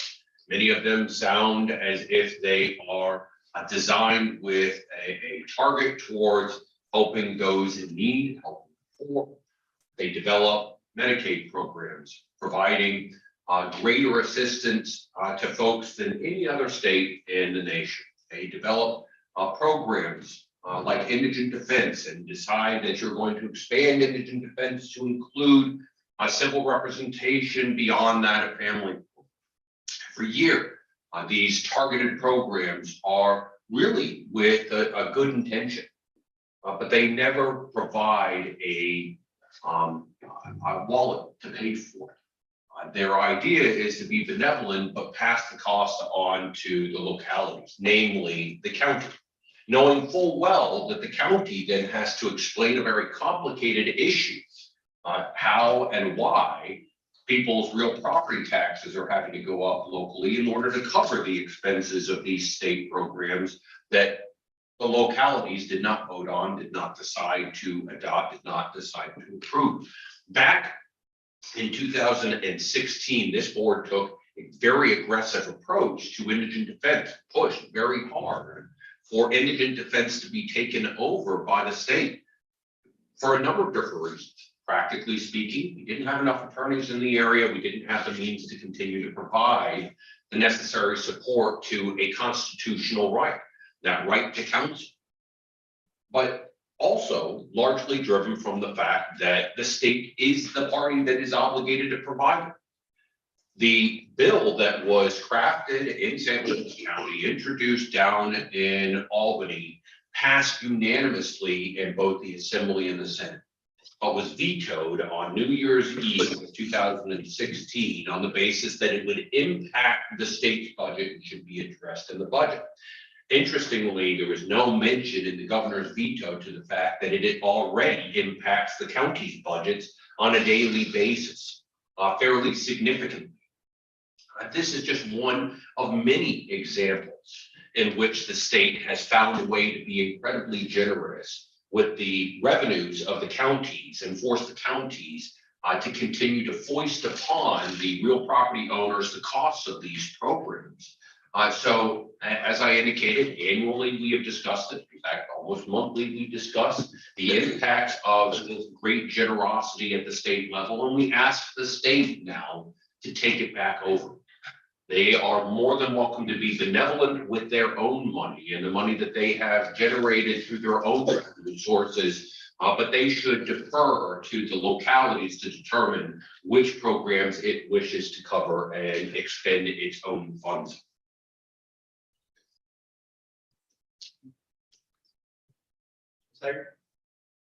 Thank you, Mr. Chair. Reading through this, I don't disagree, but I don't understand is your position as county attorney versus the two legislators that have this listed. If you'd like me to address that. I would. Yes. But when the board members asked me to prepare the resolution, I asked them if they would like it placed under themselves, would they like it placed under me? Would they like me to speak to it and introduce it? Both of them are very well versed on this, so they very easily could speak to this. This is, I believe, just a matter of convenience more than a matter of preference. I'm sure that Mr. Forsyth or Mr. Perkins could very easily address their concerns. Sure. Just Once again, I don't disagree. It's very well crafted, obviously. You know. But, as attorney to the entire, it seems, that stance rather than advisory. Just want Thank you, Mr. Chairman. Ms. Haggard, I was the one that brought this forward to Steve to put it together for me in a resolution, so it wasn't political. My issue is, well, the numbers I have are based on 2020. Our total budget appropriations were 253 million, and we put $50 million out to the tax roll. Of that 50 million, 44.42% of it was from the mandates from the state that they unfund us, which is what they call the 9 for 90 mandate. Point of order, there was no cost. Give it by parliamentary, correct? Okay. So, If you would address. So- Yes. so to respond to Mrs. Haggard's question, this was something I brought forward. I know that it's gonna go nowhere in the state. It'll probably just get crumpled up and thrown into the basket. But I do believe the public needs to know just what we are being challenged with. Like I just said, 9 of their mandates count for 90% of our budget. Medicaid, we're one of the only states, one of 3, I believe, in the country that forced Medicaid onto the local municipalities. And that's one of the reasons I brought this forward. I do believe that people need to know why it's so expensive. Thank you. And thank you, Steve, for bringing this together for me. Mr. Lightfoot. I don't see where this is a political issue by any means. It's a financial issue. And if more Democrats in Albany were aware of and took care of business down there, we wouldn't see this kind of legislation going through, even though, as the county attorney has said, that it was passed but vetoed. I understand that. But the problem is that we, and Rick didn't mention all of the issues that the state mandates upon the counties, or you could be here for another 15 or 20 minutes. So I would argue that this is not a political thing. It's an effort on the part of this board to save the outflow of people's money in the form of property taxes. And I think it is a great resolution. I will support it, and I would also ask to be added as a co-sponsor. Thank you. Tiger. Thank you, Mr. Chair. I want to point out again that I don't disagree with the resolution. In fact, I think it's well thought out. I don't think it will go anywhere. I will vote in favor. It was simply the presentation. Thank you. Perkins. Thank you, Mr. Chairman. I was wondering if I could ask the administration if they could put a list together for us of the current cost and what the 9 for 90 mandates are costing us in relation to our budget.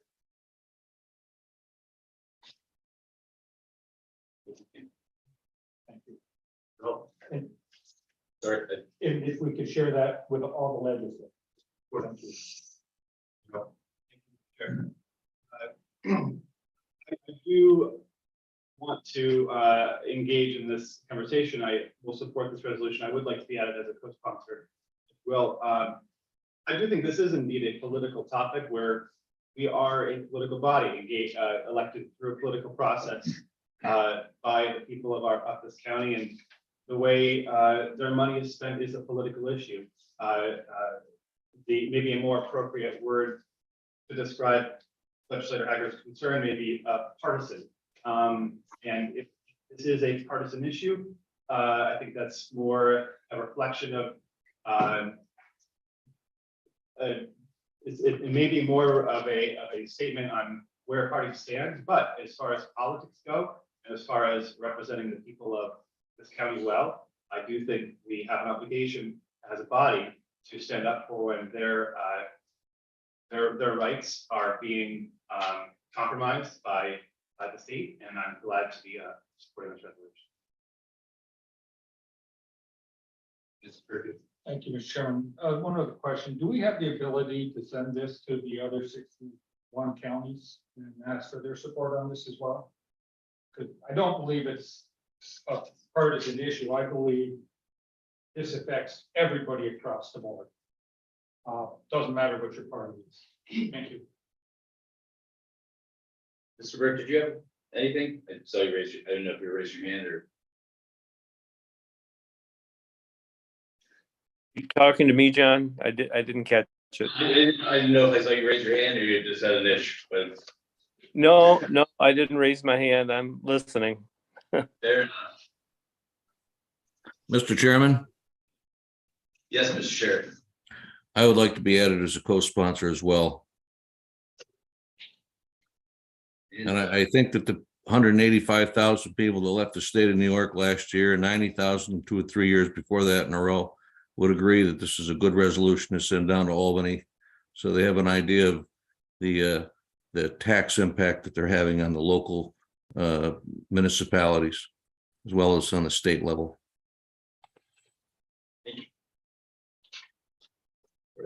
All in favor? Hi. Aye. All opposed? Motion carried. Mr. Jeanette, Yes, sir. if I may address Ms. Haggard and her concerns. Ms. Haggard, I understand typically the attorney would not take the role that I did in presentation.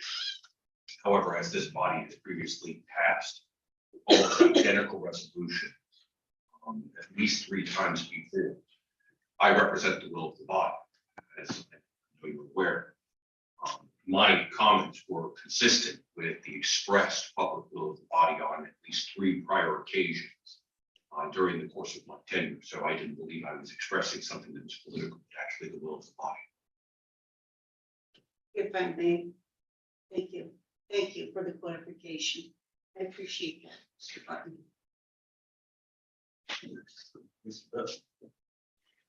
Next on the agenda, Legislator Perkins, calling upon the New York State Public Service Commission to grant the application for Re-Energy Holdings LLC, the designation of biomass facility at Fort Drum Military Installation as renewable energy source.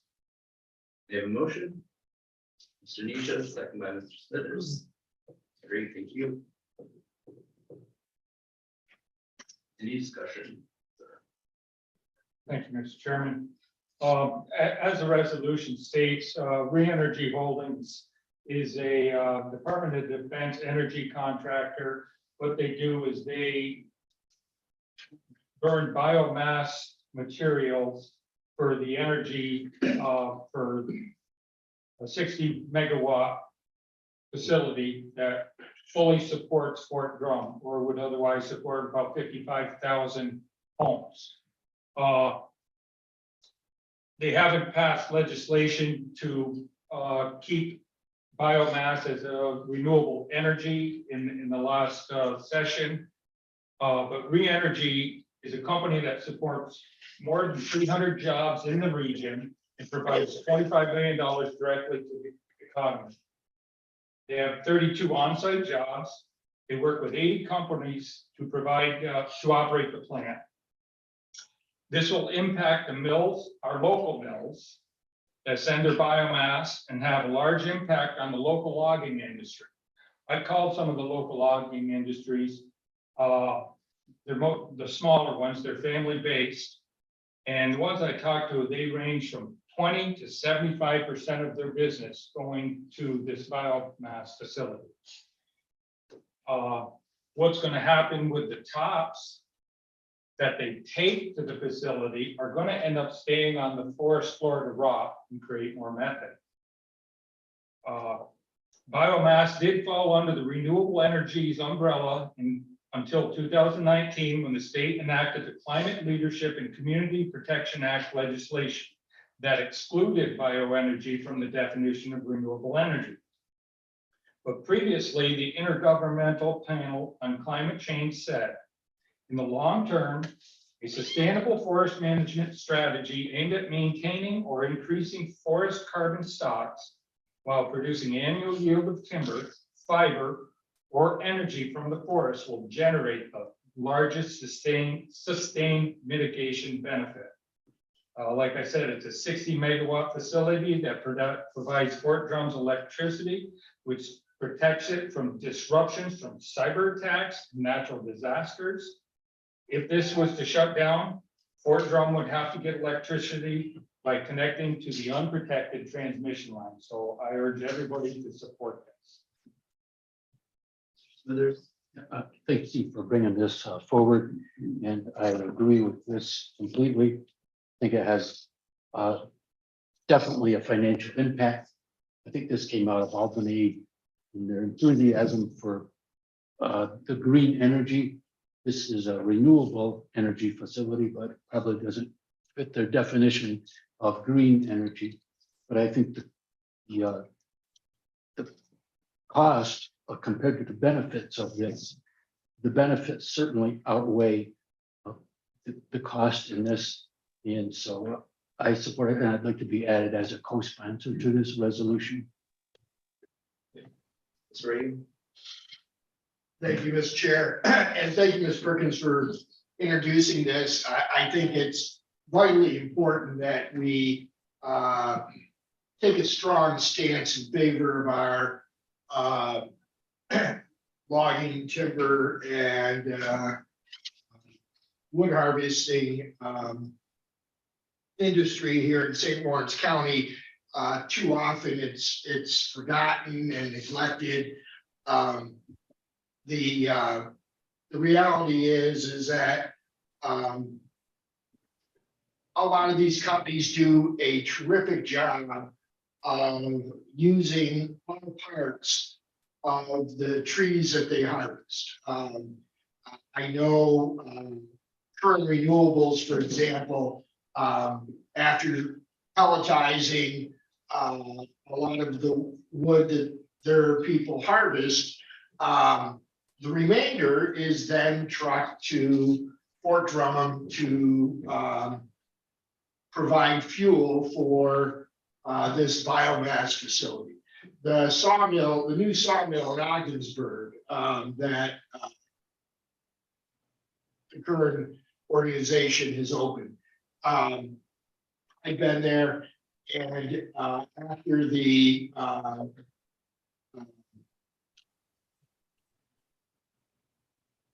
trees are cut up and made into planks, the bark and the branches and the unusable portions are collected and shipped to Watertown to the biomass facility. You know, we talk about bringing jobs to St. Lawrence County. It's important for us to protect the jobs that we already have here in St. Lawrence County and the companies that make use of our own natural resources. And in the case of the timber businesses, we're talking about an important renewable resource. And the reality is that when companies are able to not just get paid a little bit for their what they harvest, but able to reap as much revenue as possible, then they have the resources to plant future forests so that they can go back in and at a later time and harvest these resources again and again and again. And it's been very, very disturbing that some organizations and individuals in Albany don't really understand that our forest resources are renewable, and that planting new trees is good for the environment, and encouraging companies to do that is good for the environment. And the very notion that industry does not need this support is both upsetting and disturbing. And I, strongly urge my colleagues to join us in supporting this facility, not just for the jobs and not just for our forest industry, but also because it's a national security issue in that back, on numerous occasions over the past years when the power's been knocked out in the Watertown area, the biomass facility has been able to keep the power on at Fort Drum. And as it just seems absolutely ridiculous to me that we would be ending this important facility for no good reason that I've been able to hear. Thank you. Mr. Denisha? Thank you, Mr. Chairman. I won't say everything I was going to say because my esteemed colleague has pretty much summed everything up. But I would like to be added as a co-sponsor with this bill. And it, this is another thing that I think we got this, the green energy. You can't get much greener than forest products. And but this has got the climate. Another thing, it's got Climate Action Council fingerprints all over it. And it's the largest military base in the Northeast. It's a standalone. So those two things alone would be crazy to even consider shutting in green energy. I agree. I'd like to be added as co-sponsor. And Joe and Steve, we had a meeting last week or so. Correct me if I'm wrong, but hydro does not fall under renewable energy classification now. Was that told to me at that meeting? I believe. I know I heard that. I heard that too. I don't know if that's accurate, but I know I heard that. Okay, I heard that and I'm dumbfounded. So, but Yes, I heard that hydro is now not classified as that. That's one of the things that you look into. Washington State, right? They're removing hydro dams for salmon spawning, claiming the water is because you're not putting the water back, even though you're not taking it out either. It's not. So I don't know. so that along with the green trees, the blue water, apples. Yeah. So. Yeah, legislative purpose. I'm looking at the very last part of this. Be it further resolved, names of people to have this resolution be forwarded to, and I would like to have you consider a friendly amendment subject to your approval of adding the name of United States Senator Kirsten Gillibrand. Well, certainly. And I could also add, maybe send it to Jeffrey County, being in their district.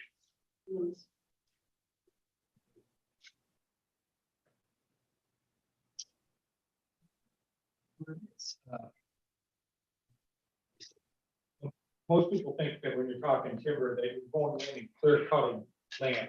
That's not how it works. It's selective harvesting so that about every 15 years, you can go in and recut. That's the way it's set up.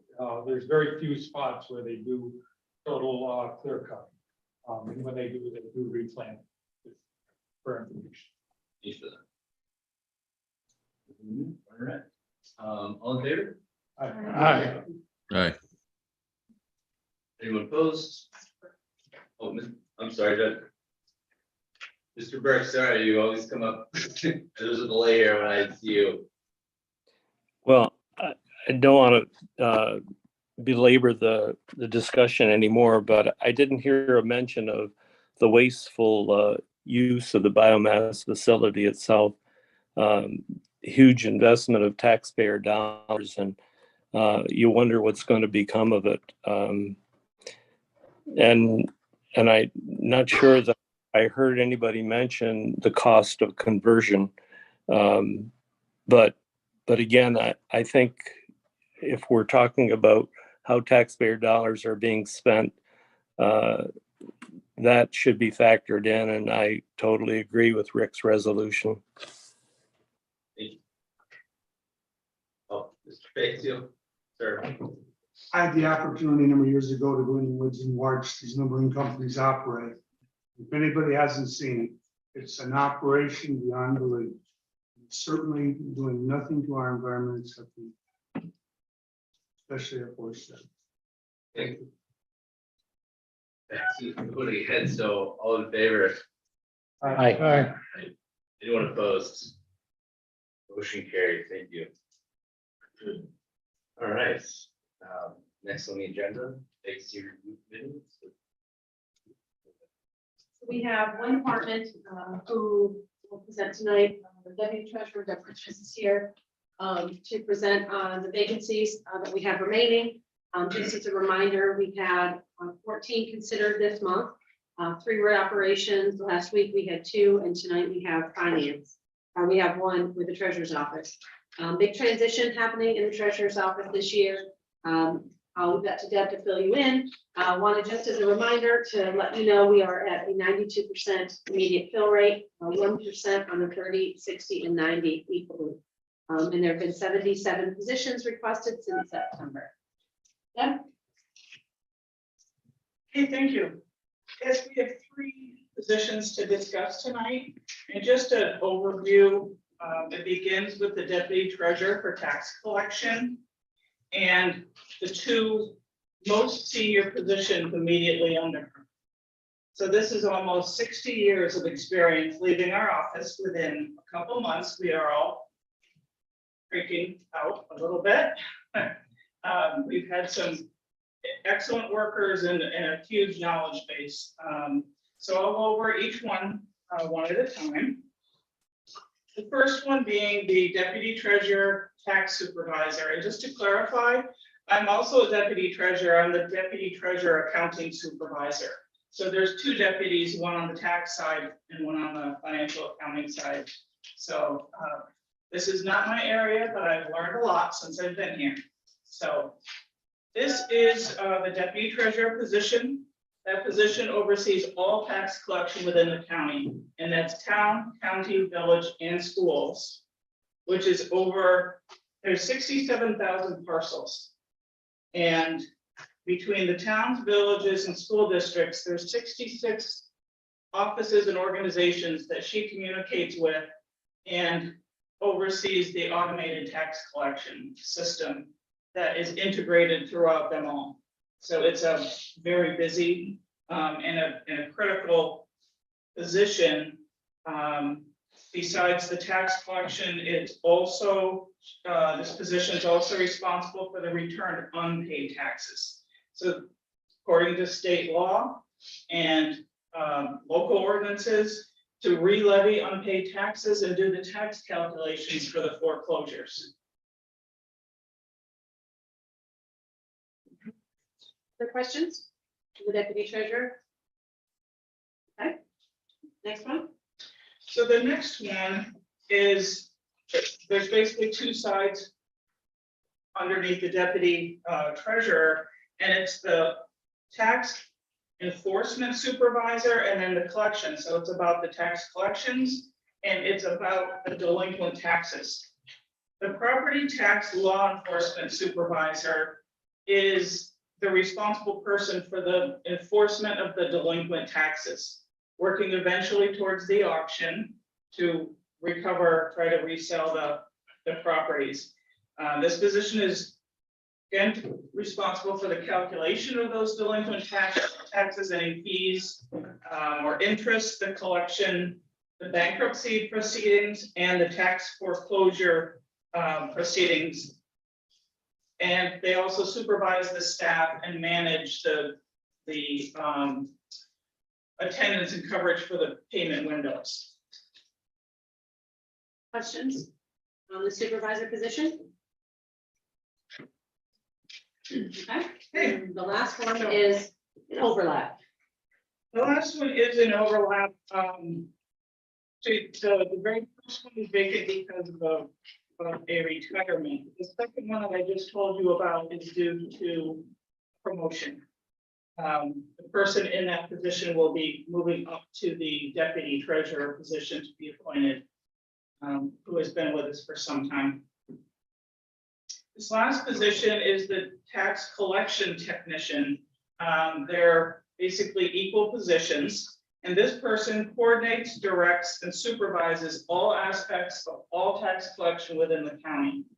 So tax collection occurs at the town village level, and then at a certain point is transferred to the county. One of the benefits of having all of us on the same software system, there are two primary contacts with the software company. One is this position and one is the deputy position.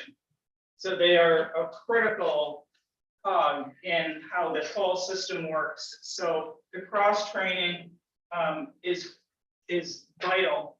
And this vacancy that we're bringing you is for a training position in this. And the person that is in this position has been with us for 28 years. So she was here when the system was implemented and knows it inside and out. She also is responsible for the installment contracts.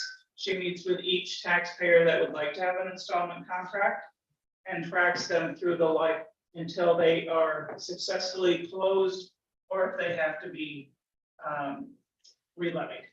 So that is the tax collection specialist. Questions on that? So the idea here is, once that position is filled, instead of other situations where you're familiar with a temporary position being created, this actually, the person will stay in this position, and when the retirement occurs, that position in this setup will be abolished. So it'll be, in the end, a net zero for the position. This allows the critical function steps just described to get trained ahead of time. Exactly. Any other questions? And I know the treasurer's office and certainly other departments are grateful for the opportunity to do that. It's Big difference. vital. It's been very successful with our other positions, and we appreciate the opportunity to do that because it saves us. Thank you. Thanks, Deb. Keep going. All right. So next up is the monthly update on our American Rescue Plan Act funds. We're all familiar with the chair's announcement that a new committee's been appointed, and Legislator Reagan will chair the committee along with the new members and a couple of existing. My hope is to organize with the chair to have the committee meet and look at a couple of areas of our interest and concern. Jason, if you want to go ahead and come up, okay? But wanted to let you know that with regards to our EMT funding, there is the one individual we had in the fall classes from Parrishville. She was successful in completing the classes, and she also passed the exam. So our ideal scenario has played out in on the small scale, which is manageable for us. Now we're up to 3 people are signed up and started their classes. We're a little bit of a delay getting the materials, but that's moving along. So we'll keep you updated on that as well. We expect that the vests that were ordered, the ballistic vests for probation, they should be in. They were expected last week. I think there's a delay and they'll be in next week. But we'll give you an update on that once those are all deployed. That also will allow the committee to take up the actual process of reappropriating. So there was $13,000 the board approved to purchase the vest. When it came down to time to order, with those in place, we needed approximately $10,000. So the difference, a small amount, will give us the opportunity to work through the transfer of those appropriations, and the committee can bring the board a recommendation on where those should go. So that will be, I think, a good opportunity, not knowing how all the other initiatives will play out, a good opportunity to work through that process, both for the board to approve, as well as for the reporting at the federal level. We do have a federal deadline for last quarter coming up today, I believe, or tomorrow, that will be submitting quarterly reporting, which included the processes for now cooperative extension, getting some of those funds out into the community, and getting those along with the IDA, getting those funds out into productive use. So we'll keep you posted on that. And that brings us next to the resolution. Question. Quick question. body vest role. What would be the option, or would there be a necessity for body cams as well? And has it been considered? That is certainly a conversation that we can have. I'm not sure as far as probation departments around the state, if they've endeavored, like many of the law enforcement departments have, but we can get information for you on that. I'd just be curious of the cost associated with it. We have very active real-time costs because we just outfitted the rest of our correction officers. Things as well. Especially if they're going out in the field and making a home visit. Absolutely.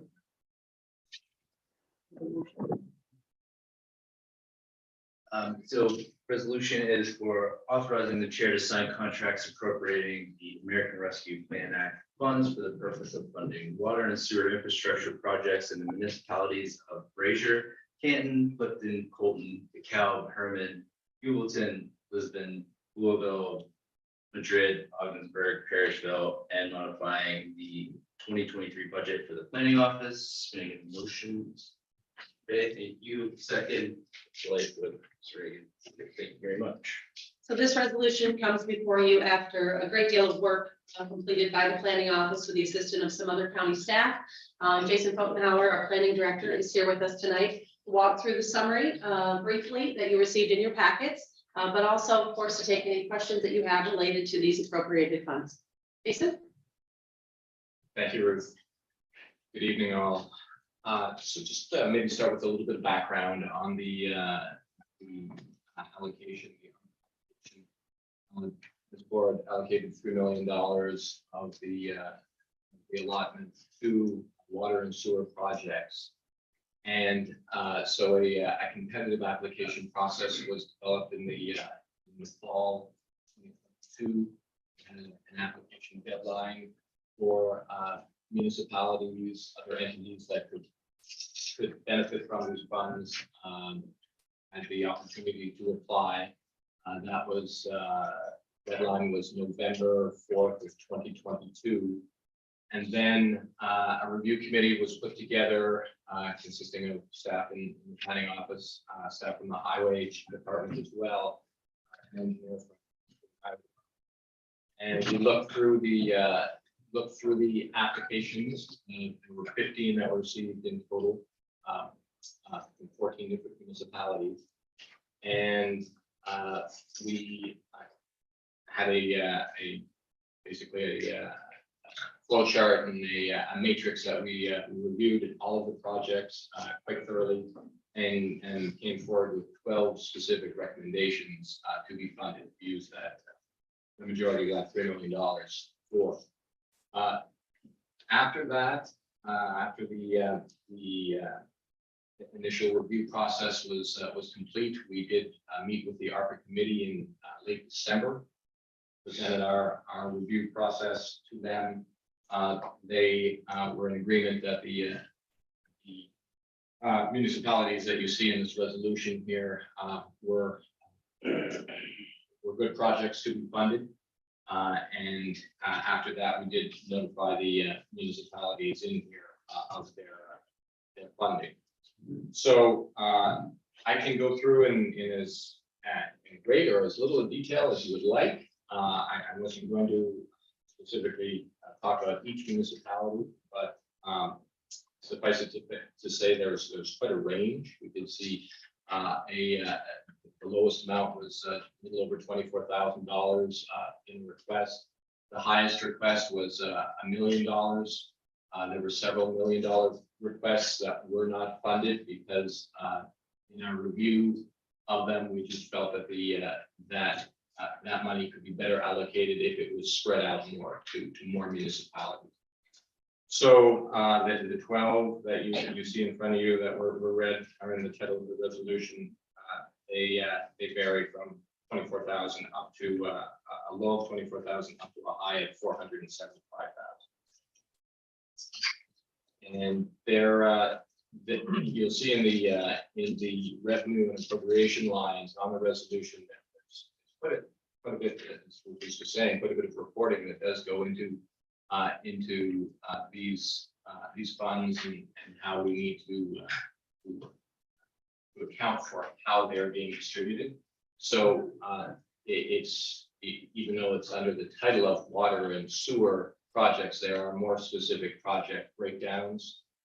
There's wastewater treatment, water purification, water transportation and distribution, water source, and then an other water category. So 5 different categories that make up the $2,969,563 allocation for these funds. Mr. Reagan? Thank you, Mr. Chair, and thank you, Jason, and your folks for the terrific job you did. Just so everyone understands, what the ARPA committee's intent was that the former chairman, Kevin Akers, and our committee, when we were looking at ways to benefit the county with the American Rescue Plan Act, and the subject of water and sewer needs came into this discussion. One of our goals was to, if we were going to get into this, if we were going to use taxpayer money for this, we wanted a objective, non-political group to evaluate each of the projects to determine whether the projects were real, whether or not they could be completed in the time frame that's required under the American Rescue Plan Act, and develop a objective scoring system for each of the projects, so that the projects were evaluated on their merits as opposed to politics. And we pawned the job off onto Jason and his people, who recruited some of the engineering folks from the highway department to help with their determinations on the projects. And they looked at the projects and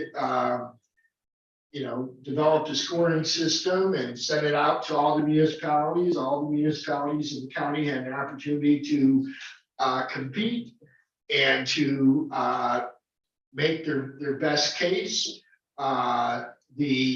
Jason and his folks then took those applications and scored them objectively, and came back with these recommendations. And I think many of us are very, very happy to see that many of our small towns, who often struggle so hard to try to fund these projects that are being mandated on them, and many of which have failing systems that were built half a century ago, and need help desperately. And not all of the state and federal programs that are available, available to some of our communities. So this money will help many of our small populated areas in the county cope with the rigors of the problems that they're facing in trying to modernize their systems and serve the people of their communities. And I'm very, very, very happy with the job that Jason and his team did. It was really nice to see the politics taken out of the business, and instead the merits. And I think we can all see that this is going to benefit a lot of people in a lot of communities that are often neglected. So Jason, thank you. And we do appreciate you taking on a difficult duty. But when, we were first tossing around the idea, I have to admit, it was my idea to pawn it off on you guys. And I'm really pleased with the job you did. So thank you. Thank you. Mr. Hall. Thank you, Mr. Chair, Mr. Schoenhauer. I want to echo Mr. Reagan's appreciation and thanks for your team. Job well done. It's a complex process to keep it fair and transparent. It's a big deal, and this is going to have a great impact, long-term impact on our community. Along that same vein, I would like to ask you to talk about, if you can, just briefly, what kind of ongoing reporting there may be to follow up on the progress of these projects as they, in time, sort of become implemented. Right, that's an excellent question, because the funds that you see here are just a part of a much bigger project. All of these, this was intended for, we call it gap financing, last mean financing. So there is a process that is already in place for the development of these projects. So that's helpful because it will hopefully expedite the expenditure of these funds, because we know we have a ticking clock with when these ARPA funds need to be spent on. So right now we're in the process of developing the contracts that will look similar. There are, of course, there have been ARPA contracts that have gone out already to the Lakes Repair Board, Department of Extension. We're using those contracts as templates, but there's a little bit more nuance that need to happen with actually identifying how these funds would go. And our thinking is that that there will be on a reimbursement basis, that they would show us that they've expended those funds, then we will be able to take the money out of our accounts and pay them. I'm working with them. Bridges in the Treasurer's Office on the reporting for a project that's underway right now. Also out of this $3 million allotment, different project, the biosolids project, but these projects, yes, there are specific categories that we have to identify back to the beds that are pretty clear cut. That's why we wanted to really differentiate in the resolution that they were for. So that would solve that or help with that reporting process later on. But yeah, it's in development now. The final development.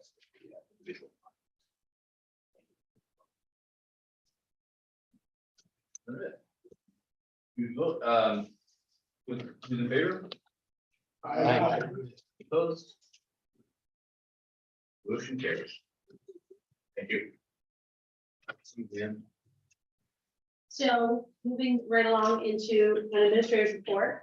You've all been provided in your agendas a copy of the fourth quarter report for 2022. It looked a little bit different this quarter, but had the same feel to it. So by that I mean there's the first page summary, which is by department in the general fund. And then we've taken to providing you a high-level summary of the appropriations and revenue in all our special funds. And that was on page 2.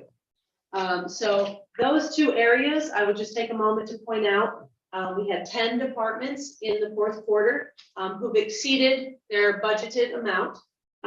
One correction to point out, that balance remaining on your summary, that's comparing the total to the modified. Generally, we provide that to you compared to adopted. And the difference being, adopted is what we come into the year with, modified every single month. The board adopts and we modify. So that total will provide you with an updated version, but I'm focused on the last column, which is the percent used of the adopted budget. So there are 10 departments that exceeded the full budget they provided. Most of those are due to revenue reconciliation with the year-end claim or the fourth quarter, depending on where the grant situates, whether it's a federal grant, it might be October to September or April to the following March. So the timelines sometimes don't catch up with this report, even though we try doing the month following the close of the quarter to allow some of those things to happen. particularly at year end, you'll see some gaps in those revenue coming in. This is then complemented by, in May, the treasurer's unaudited results that she provides to you every year. And we have modeled the format that's used each quarter after that report. So we've dressed this up just a little bit from what you're used to now seeing in your adopted budget through ClearGov. These will be, and we certainly are always open to suggestions, but we're trying still to provide you with the same information, just trying to pull that out and make the report a little more functional. 11 of those same, on the same first page, 11 of the departments are within that last 25% that we look to have completed. 4 were within that 10%, and one of those is the county administrator's budget. I'm very proud of that this year. 6 were with around that 80% mark, and 1 was down just over the 75%, 77. But what I would like to take just a moment in the county administrator's budget and speak to is the contingency account. And with regards to the contingency account, in 2022, there was $3 million set aside for a number of targeted items, and we had slightly increased the overall untargeted contingency, which for a number of years has been 500,000. We increased that to 750. But there were a number of unpredictable outcomes in 2022, fuel among them. The cost of materials increased dramatically. So I want to let you know that for the first time that I can recall ever working on budget, we utilized every dollar in contingency in 2022. Now, I will also say, if you think back on that a little bit, we also modified the budget for the mental health costs, of which the state's backed out of reimbursing the other half, and that was half of the $3 million, 1.5. So in keeping with that and seeing increased costs over the last few years, while I try to stay focused on getting it in resolution form, so that once again, we point out to the state and those paying attention that these costs are not ours. They should be shared at least.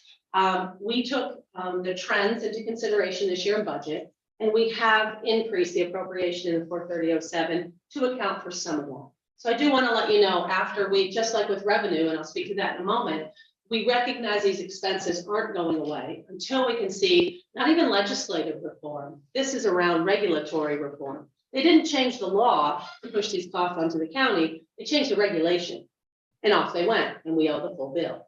So that was a big impact on our 2022 contingency, and I won't see that this year because there's funds in that budget line to start with. Also, taking advantage of the ARPA funds and the emerald ash borer removal the board approved, we contributed out of contingency $200,000 to address the hazard trees. That again wasn't planned for when we did the 2022 budget. Along with, you'll recall, the changes associated with the coroner transportation.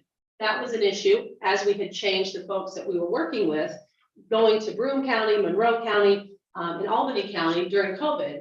We made some adjustments in retrospect to address the long mileage associated that we hadn't had prior to that. And so that also took 300,000 out of contingency. So you very quickly see some of the larger items. There were plenty of small ones, and that's available on your board share. We keep that current for you to take a look at. Each expense you approve out of contingency. But it is remarkable that in 2022, every dollar associated with contingency was spent. And so in resolutions, you're also seeing these first couple of months, you're seeing us take it directly from fund balance. Normally, we would take it from contingency. So that's an altered way that certainly we're able to do, and we're very fortunate in that way. I want to give you a little explanation tied to that. So that's the first two pages. The balance of the report captures the overall fund summary, and I'll just point out that we are at 93%. I'm not sure if the lag payroll caught up with this report, but 93%, we did not overspend on our personnel. Our revenue came in, as again, you saw in the last summary report, hasn't caught up yet. We're at 89%. So I think in those areas where we're well extended over the adopted budget number, the reality of catching those revenues by the time the books close for 22, our hope is will exceed what had been planned for budget. We certainly know that's happened with sales tax. Any questions so far? So then we go down through, in the summary report, there are many departments like the county clerk, real property, board of elections, that get their revenue first before they spend. And so it's very difficult when you look at their overall total to assert exactly what's being spent on operations. And that's a reason in the summary report, we give you personnel, we give you equipment, we provide you with the contractual items, and then that revenue. So we kind of stretch it out a little bit, so you can take a look at what's being spent by department. Some you're more familiar with than others, but it gives you all of them. And I would just make remark, you're well aware on page 1 of 8, the revenue concern that we have with our electronic medical record and community services. We are meeting twice a week, and we are also expecting weekly updates on the revenue. If you saw your email today, I gave you an update on the population and the OTP, but I also indicated when we have the revenue update tomorrow, we're going to keep very current information for you available as we see those being addressed. So that was really it on the first page. I would just point out the same areas you saw in the summary where those budgets exceeded the appropriated amount. You can look at those revenue numbers and see that's an area where we're still, playing catch up or waiting for the claims to be paid. And often they'll be either denied or questions will come back before we receive those in the county. So in the last part, you can flip through certainly any of these. If you're looking at it after this meeting and have questions, please send them to me. I'm happy to go over or dig in deeper. Certainly Dylan can be helpful as well. And then the last couple pages, we break down the other funds. So we summarize the general fund, but we also are looking always to increase your knowledge of the other funds besides the general fund. Highway, road, and road machinery, solid waste, self-insurance, and workers' comp, and our liability and casualty fund. So all those are addressed there. Anyone have any questions?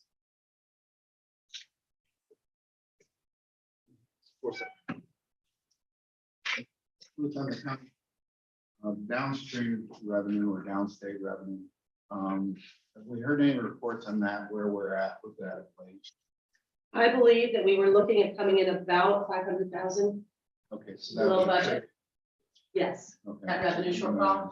We also have made a reduction. I think we noted that in the budget deliberations, we made a reduction in our expectation in that line. And do we find that as being statewide? Because I know changes of cars are a lot less lately than they have in years prior. But, or are we losing some of those downstate? I can speak to Sandy about that. I'm not aware that we're losing dealers. Okay. I think the balance of waiting for cars to arrive, Okay. Along with some choices people were making during extraordinary car cost timeframes, change those numbers a bit. I do know she's interested in getting back down there in person now that also she can do that. So I think that we certainly can get you some information, bring that in March. Okay. Or in February, my apologies. Okay, any other questions before I move on to the next item? Okay, the next one is a resolution. Yeah. Yes, 13B, authorizing the chair to sign a contract with Civic Plus LLC for an agenda and meeting management software platform, modifying the budget for the county administrator. Motion, Mr. Forsythe, second, Mr. Bay. Thank you, guys, appreciate it. So this resolution is a follow-on to the demonstration. Certainly share and made observation of some of the concerns around making adjustments. But as I mentioned to you, we are in a different environment associated with how we're getting information collected. The difference I can reflect on between the information the board receives today and the information the board received in even 2010 is dramatically different. And when we're pulling all that information, please make no mistake, this is not about the volume of work.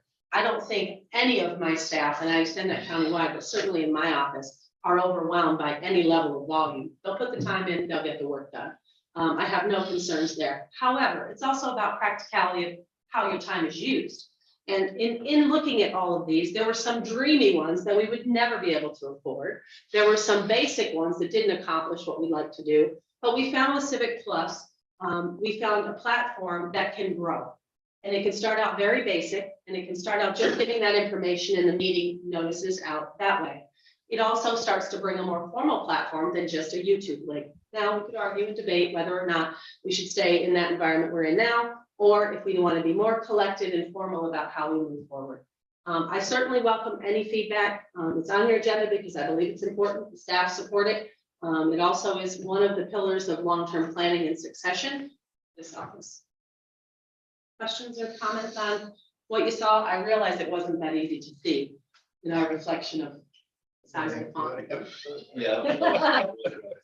Yeah, if I could So like,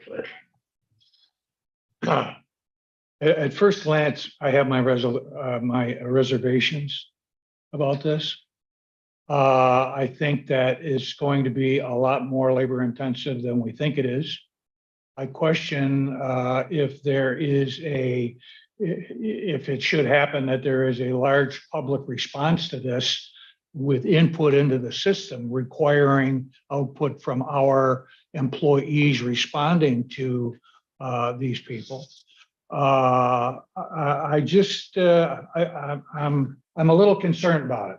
I'll vote for it tonight. But between now and Sunday, I hope that Monday, I hope to have the opportunity to call Green Bay and ask them how things are going out there, folks. We'll get you some others as well. I really do not like the thought of jumping right into this after hearing what I'm hearing tonight about all this stuff that can be done with it. And how much of it is really going to be usable and useful to St. Lawrence County. Yes, I can see where it would be nice to do this and nice to do that. But is that what the public is calling for? I don't really know that that's the case, that they're looking for more information. I think that you've done a wonderful job getting information out so that it's understandable, it's accurate, and it's timely. And I think the county's done a great job with that. Now, you scared the devil out of me a little bit when you started talking about succession planning with this, okay? And that we've got to prepare for whoever's going to sit in this seat next. I hope that's not a precursor of something to come. Thank you. I won't worry you with my comment, but I would like to make a request. I'm excited to support this resolution. I think it might be useful to for you, Ms. Doyle, to provide or propose some onboarding. I'm sure you may have already had this.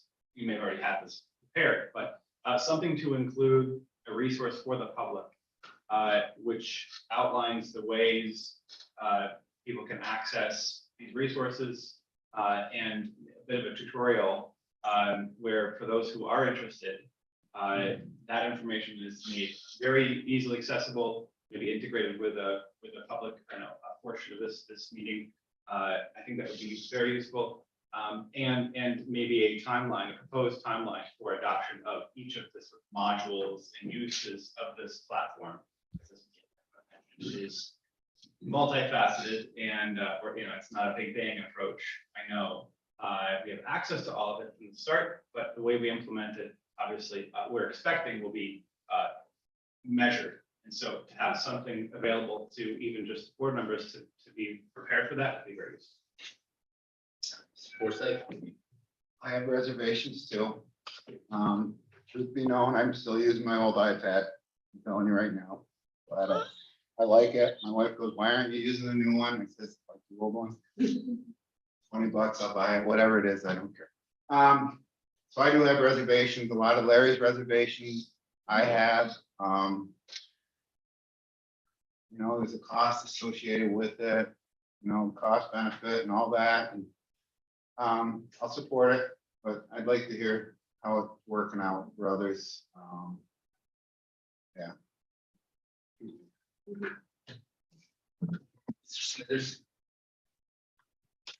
One of the concerns that I have from personal experience, and there's certainly a lot of more things that are done electronically, information is available. But my thought is the more we do things electronically, the less we do things personally. And my hope is that by doing more things electronically, we don't lose some of the personal relations that we have. It's just, I guess that's maybe a sign of the times, but it seems like that's the case. I think it's, as I said earlier, we're still using 20th century technology. This is the 21st century. Make it efficient. You know, just like my reservations. I think we should go with it. As far as putting information out to the public, you know, I gotta tell you, I don't, it's not like we have an overflow at the meetings. I don't think there's a great thirst. If we make too much, we're gonna put Mike out of business. But no, I guess I don't, as far as, you know, getting the information out to the folks, I think it's great if it's there, if they can get it if they want it, but I don't. Based on meetings, I don't see. So that's one of the solid points. Done. Good, Mr. Burke. Did you call on me? Yes. I agree with some of the comments that have been made, but as I'm listening, I'm wondering, is this a tool primarily for an administrative tool? Is this a tool that will help Ruth and help our clerical staff? I mean, I certainly think it's a benefit to the public. It increases transparency. And I guess I'm just wondering, you know, as we give our personal comments, you know, I didn't know that we could keep our old iPad, Dave. I'd love to go back to that, but in keeping with the changes in technology, I'm wondering, you know, should we not defer to Ruth and to Kelly, and maybe give a little more weight to their opinion than to our own? Just a thought. Anyways, thanks for calling on me, John. I'm trying to do it. Great. Thank you, Mr. Chair, and I just want to sort of echo what Mr. Booth just said. I think that if we can make the county administrator's office and her staffs more efficient and reduce some of the more laborious efforts in preparing everything and making everything set. You know, the fact that they went to the trouble of reviewing all these different vendors and sorting through them all and bringing these folks here tonight tells me that they feel that this is something that will improve their operation and improve their efficiency. Whenever you bring in changes to computer operations, it's intimidating to people like myself and others who will tell you that we're sometimes technologically challenged. But as many of us have discovered over the years,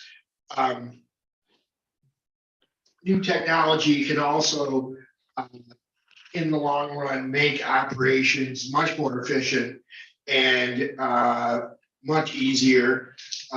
It's, you know, and I think that our staff will do what they've always done, which is to make this as easy as possible a transition to make this work. So I'll be supporting it. Thank you. I guess one of the things, more transparency that we have, the better, I think, for the public. Is there any way to get it out to the public, what they might be looking for, any information they're looking for with a system like this?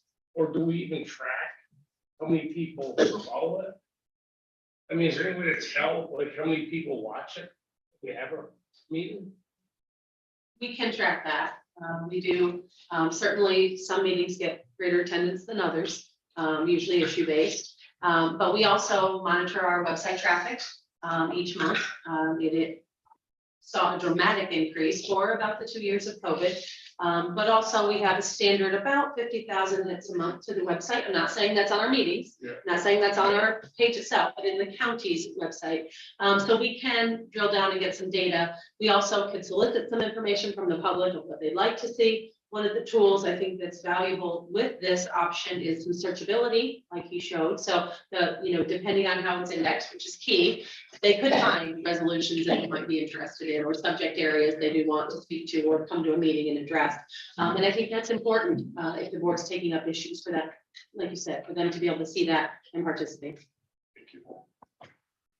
Yeah, just to go off that, right? Like, I know change can get scary with tech, but you guys aren't Luddites, right? You guys have cell phones now, right? You're talking about iPads, but you're in a really good sandbox where you never had this software, right? So it's a learning for all of us and we can grow into it. I mean, the worst would be if you had something that completely changed into something, because we deal with that every day at work, and it's more of a nightmare than you could have, right? Or you get into the legacy thing, like, oh, you're on that system, well, I'm on this one, so figure it out, right? Like, but I get it, I hear it too, but I think it's really good opportunity because we don't have anything in place, right? And then to evolve from that, and then if you don't, it's easier to make the changes of something we have than what we don't have and want, right? And then when you get it, well, you still hate that change, right? So, but I just had to throw my little piece in there too, so. Bravo on that. So, all in favor? Aye. Opposed? Motion carries. Thank you. Thank you. Something this meeting. Okay, fair. Next is the modifying the 2002 budget for the county administrator's office for costs associated with community college tuition. Motion. Ms. Perkins, second. Forsythe, thank you. So this resolution comes to you as part of the cleanup to close out 2022. We received a couple of bills that certainly with community colleges, for those who may not be familiar, we don't have a way to know who's enrolled or what classes they're taking, or when we may see a bill. Some of the colleges are better than others about sending them to us timely, some are not. Regardless, the cost is ours to bear, and then 2 years after we pay that cost, we pass that along to in a chargeback form to the towns and villages. So this allows us to complete 22 with the bills that need to be paid. Mr. Smithers? When was your meeting, Ruth, with the town supervisors to explain the chargebacks related to this? Was that last week? So that will be tomorrow. Tomorrow? Yes. I know that some of them had questions, try to understand those chargebacks. Absolutely, and the property tax director, Bruce Green, will join me, and we'll do our best, and if we don't have the answers, we'll get them and get them back to them. Any other questions on this one? Okay. Thoughts, yeah, sorry. All those in favor? Aye. Opposed? Aye. Motion carried.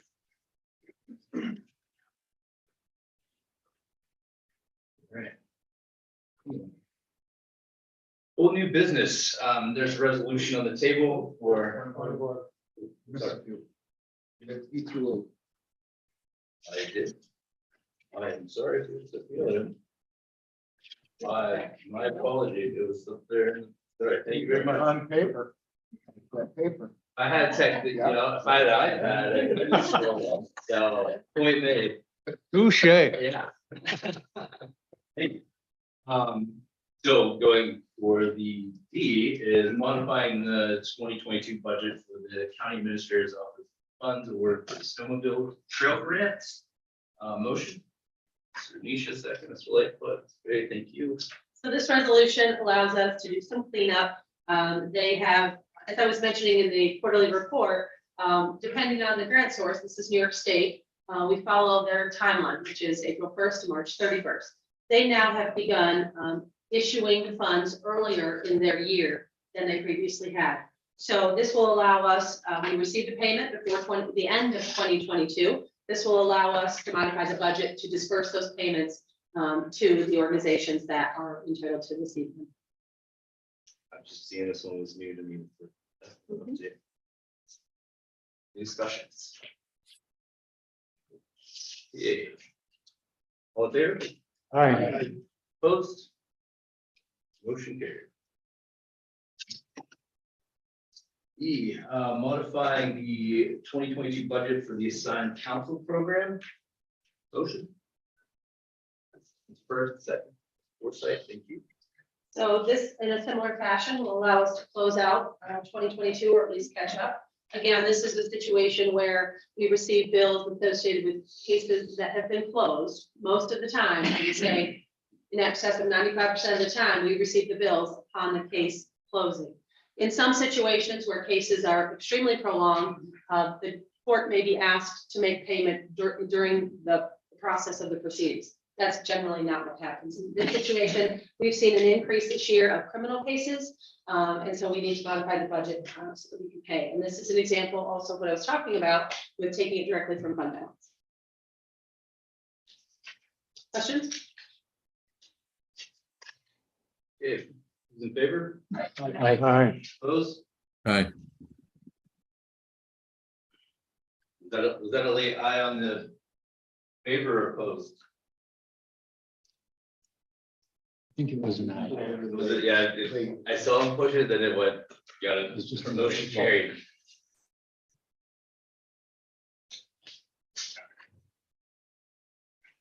Is the discussion for the employee recognition program? Yes. So with regards to the existence of the employee recognition program, resolution that was adopted in 2019, and in the last be it further resolved, required the new term of the board to take up the issue again and either affirm their interest in moving forward or make some other arrangement or discontinue the program.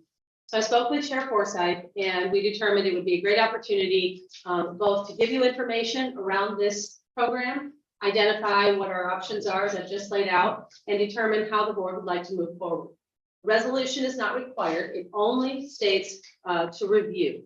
If the board would like to change the posture of the current program, I could bring you a resolution in February. So there's no decision that needs necessarily to be made tonight, except and unless you want to move forward as it stands today.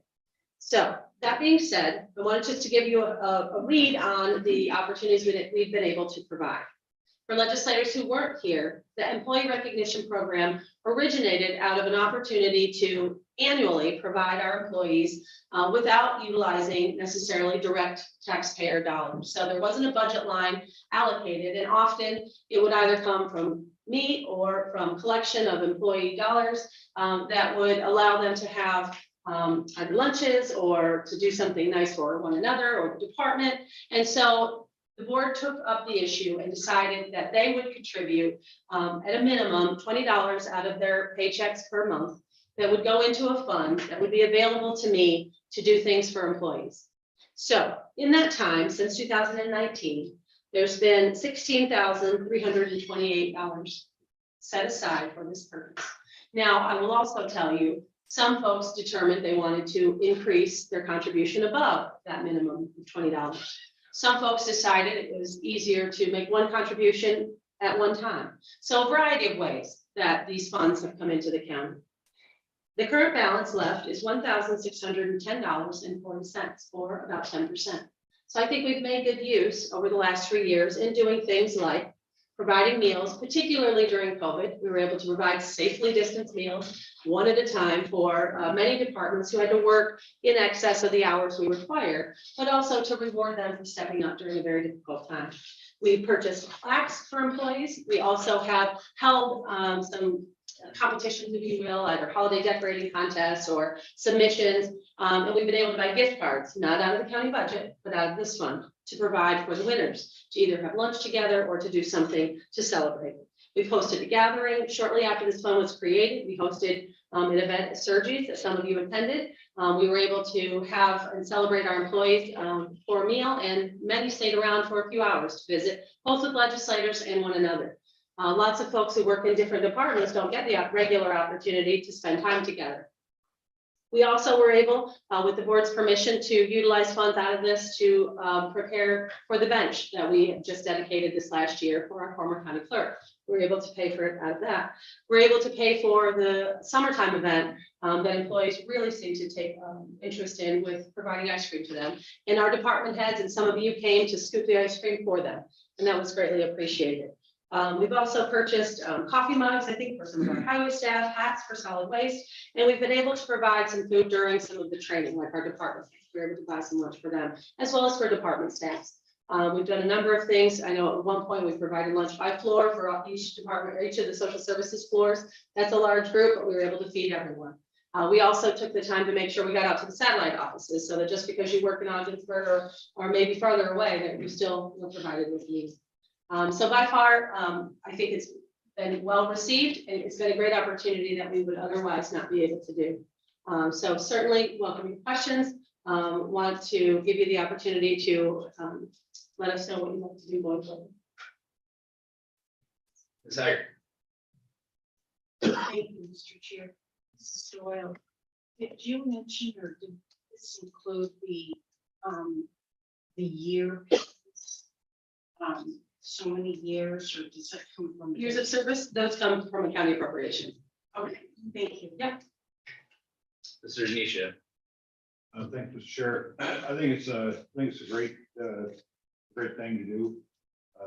Was happy when we started it. I think Legislator Burke was the one that initially suggested we do this. It's been good. I think folks have appreciated it.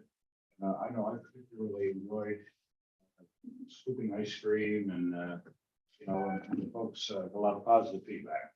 So there's something else. I'd like to be able to. It's not our plate now. I mean, it's a significant thing, but it's an insignificant decision, really, to me. Like, it's very. Any objections to going forward with this? On favor? Aye. Aye.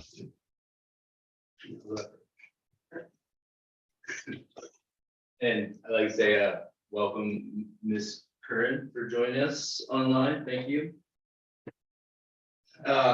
Moving forward on H, I'm sorry, I'm going to G.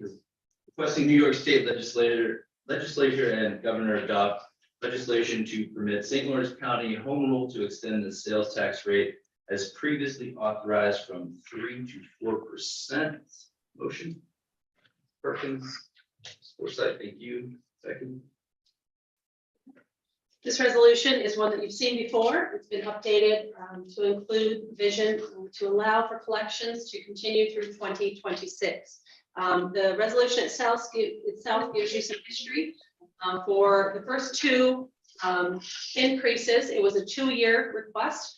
And then rather than consider permanency in an approval process, we were given a 3rd year. So we are in that 3rd year now, and would like to have the opportunity, with the board's permission and approval, to be able to get this down to our state reps early in the process as they work through their budget, looking at 2023, 24. Questions? Mr. Forsythe. Does every county have to do this, or is there just a way to have it set and be done? So counties go through in groups most of the time, but yes, they do. And the request we've made in legislative agendas in years past, as well as I think a very current conversation, as is stated in the resolution, permanency is always a request to leave it as a home rule decision of the county. Has not yet been granted. Charles, do you have anything? That's the hammer they have. Yeah, exactly. Okay. Any more discussion? All in favor? Aye. Opposed? Motion carried. Moving on to H is modifying the 2022 budget for the Public Safety Complex Capital Renovation Project in the County Administrator's Office. First. Nisha, second. Yes, sir. Perkins, that you did. So this project, or is in its early stages, but it's coming very close to being presented both to Buildings and Grounds Committee, who's been involved as we progress, as well as coming to the floor for the board to consider. So the design has involved all the departments involved in the public safety complex renovations, but it also has allowed us an opportunity to prepare and stage the areas where the departments will move when we unoccupy the building to provide for the renovations. Beardsley Design Associates has completed work for us. This will close out 22. Our interest is in bringing forward, as you may remember, the board authorized $5 million in ARPA funds to be used for capital purposes. And our first initiative will be the renovation of the 911 center. This will also include a renovated and relocated district attorney's office. This will also include a civil office on the same floor as road patrol and a redesigned area for the detectives. So that will relocate a couple of departments also to spaces that will become available with them with their move. So this is what I'm hopeful is of 22, the last cost you'll see. And then next month, our hope is to bring you a visual, better one than we showed you in the presentation tonight, but a visual that's easy to understand where we are with design associated with this major renovation of very important offices in the county. This will allow us to close out 22 for those payments. Any questions? Favor? Aye. Opposed? Aye. Thank you. We have a few items to report on before we go to. Okay. Yes, ma'am. Okay, so I do have one transfer of funds to report to you. I'll move on.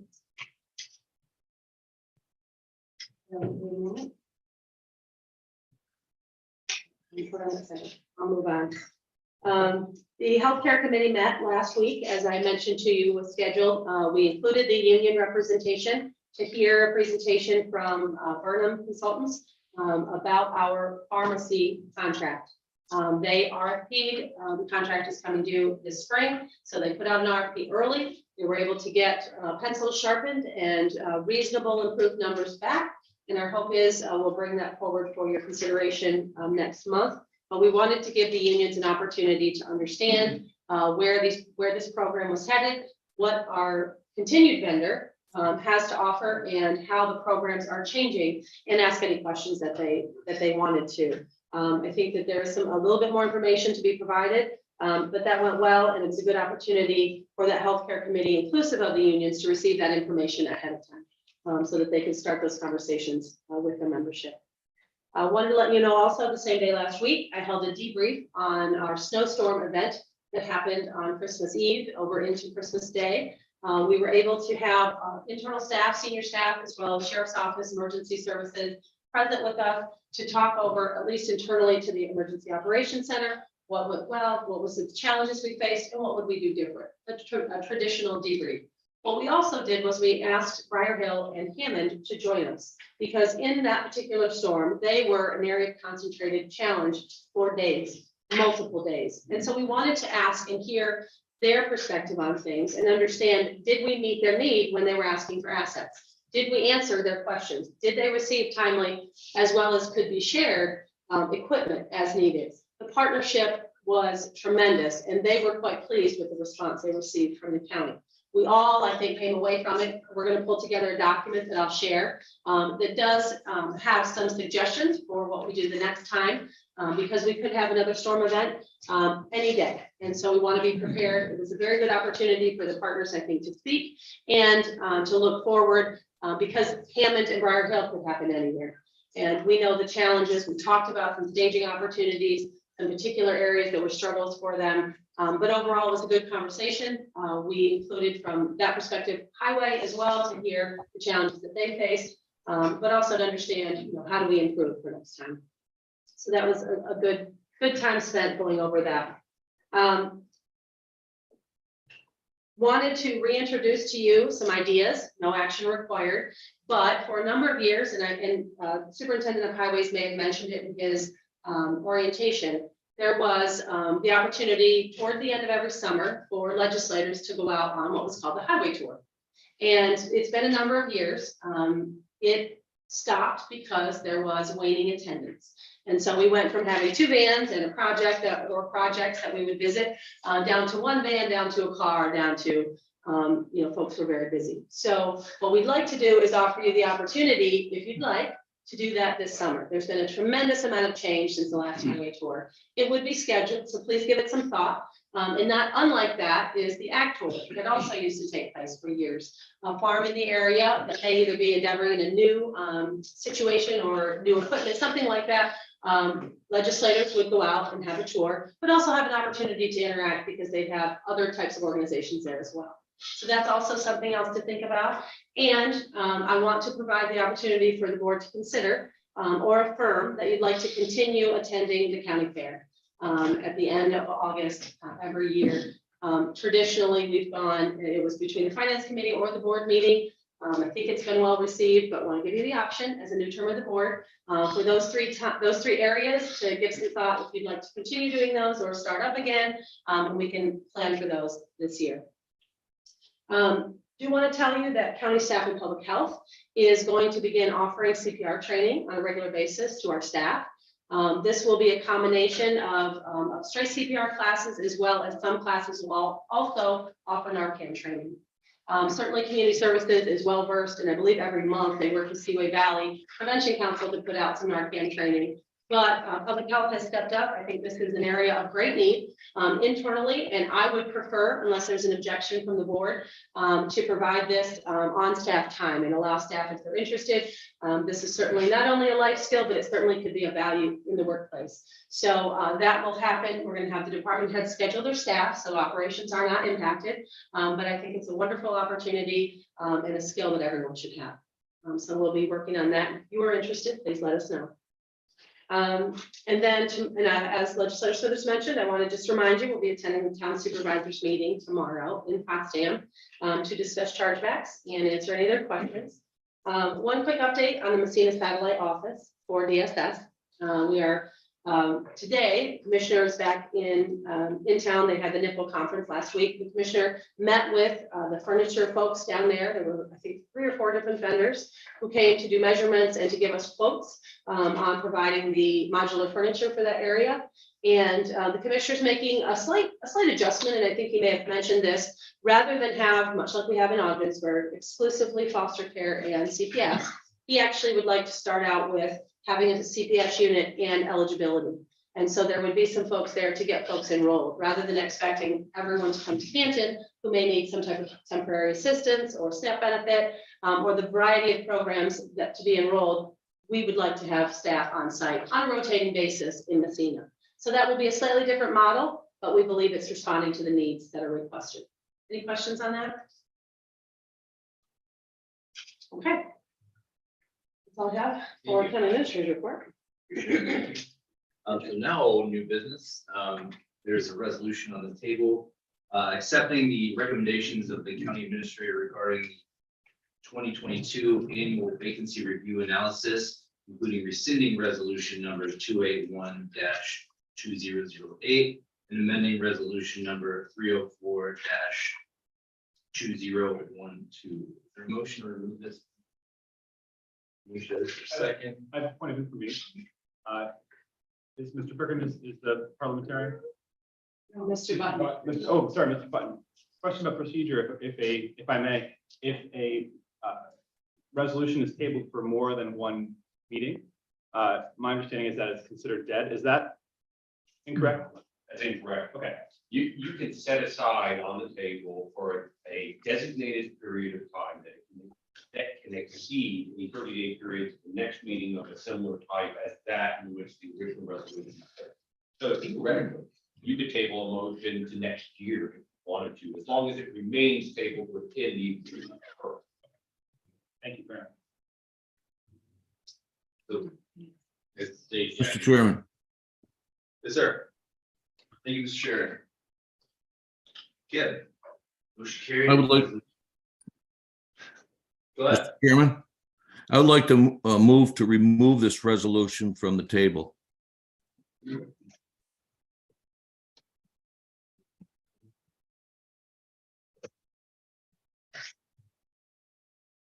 We have a first to keep it. Do you want to be the second?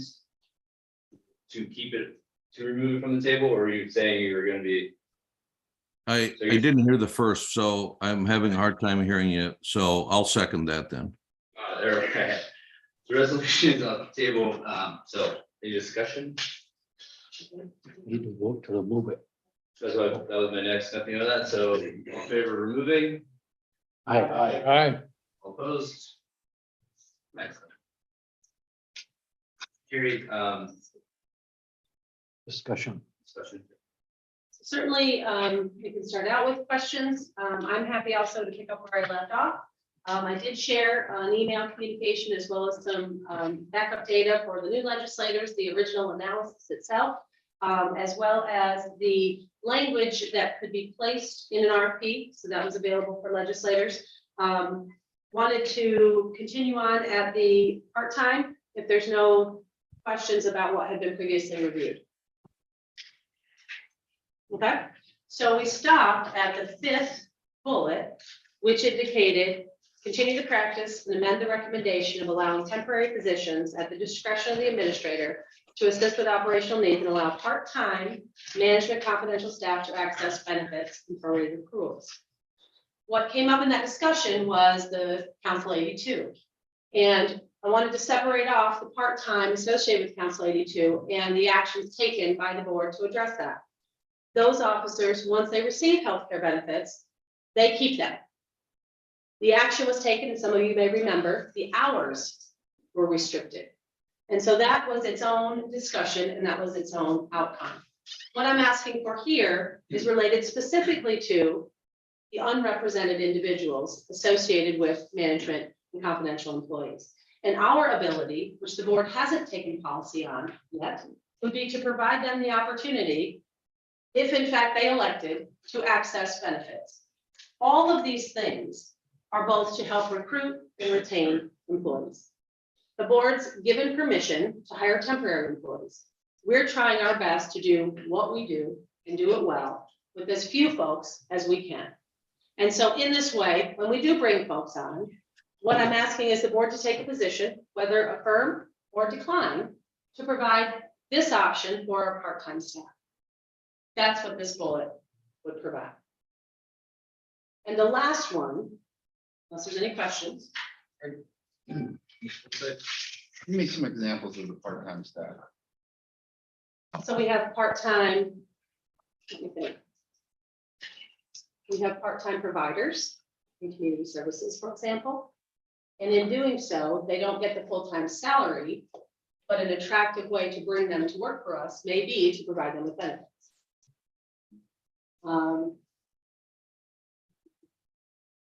I can pull some. And, okay, so my question to follow up would be, how long is that benefit good for? So while The duration under of the employment. employer is part-time employee and the day they leave is the day it stops? Or Well, that I think would be what our policy is, which traditionally goes to the end of the month that you cease employment with us. And it doesn't begin until the following month, correct, Jenny?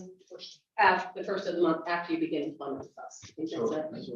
so if I can follow up with Johnny, implementation of the healthcare and getting them signed up and all that stuff, that won't be any sort of issue or?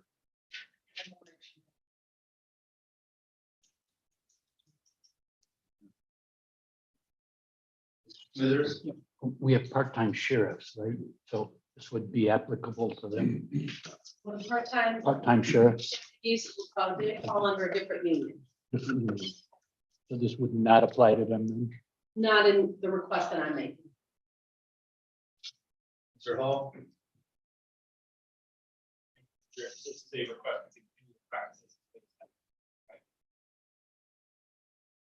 This is in place in a fractured way. There's no policy statement on it. And so what I'd like the board is to make a determination. If I may follow up. Do you know right now how many part-time positions are receiving benefits under the current fractured approach? And what those roles or role types are? I can get that for you. Mr. Minelli? Thank you. In addition to that request, I'm just wondering if we could get a list of some of the work that's being done right now through these part-time. I definitely can see if there are people we're relying on for pretty regular part-time employment, but then this would also include, I'm thinking like per diem, people that we call in for their expertise once in a while, and the cost for our family care plan to our taxpayers. It just, it brings a whole gamut of employment and employees. If we could just get a list of, if we pass this today, how many people we're talking, how much do we rely on them for their services, and then what the cost would be if they opted into those plans? Sure, please. So I can also say the classification is a little bit different. If they're per diem, there are a certain set of rules that apply. We could apply the part-time status of 20 hours. Another example that I was thinking about is part-time dispatchers. They get benefits. They're in CSEA. So, but as far as management goes, it's a little bit unique because most of the part-time positions that are unrepresented are unique. They aren't, so I think the question will be very limited in how many it will affect. It's just something that we recognize there's not policy from the board on how we do this. So that's what I'm looking for. And as a follow-up, I just think on our end, there's a vagueness about who and what we've been talking about here. So it just. For us too, Okay. Yeah, so we'd like to clear that up. We can get you that information for sure. Mr. Hall? Yes, thank you, Mr. Chair. Ms. Doyle, the intent with this is to provide a more consistent policy. Are you intending to follow up this bullet point of the resolution with the proposal for what that policy would be? It seems to me that this bullet point doesn't really provide much structure other than allowing at your discretion disability, which seems to be our current state. If you could help me understand that. We could certainly bring a policy to the board to review. Take a look at from a staff employee standpoint. Absolutely.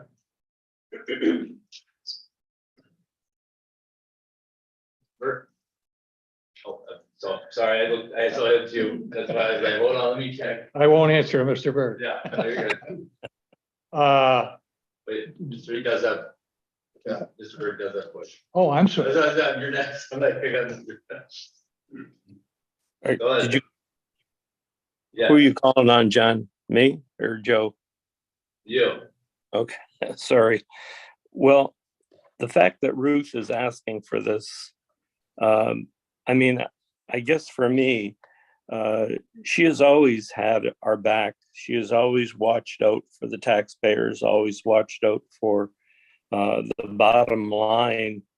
And if she comes to us and says, this is a valuable discretion that would help her in recruiting and retaining, I'm certainly inclined to support it. And I'm sure Ruth would report out those people that are given benefits, maybe on a quarterly basis, that would fall under this category. But again, I don't envy her job in trying to get the right mix of people to watch over our county services. And again, for me, I would certainly support her in this. And I can't argue with that thought process that John just exhibited. However, what did we overspend our healthcare budget in the amount last year? 4.5? I'm not sure. I'd have to look. We exceeded it. Oh, I know we exceeded Yeah. it, but by how much? I'd have to get that for you. I apologize. But it's millions. It was, yes. Yes. My concern is taking on the potential. A good turn, how many times have we said it? No good turn goes unpunished. Okay?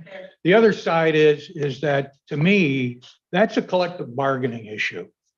Okay, these people come in. I do understand that, it's a temporary position. And I do understand the need to make provisions for people. But it's a Pandora's box. We don't know what's going to happen. Look what happened with one person coming back to work for the county. That's cost us millions because we shed a tear, so to speak.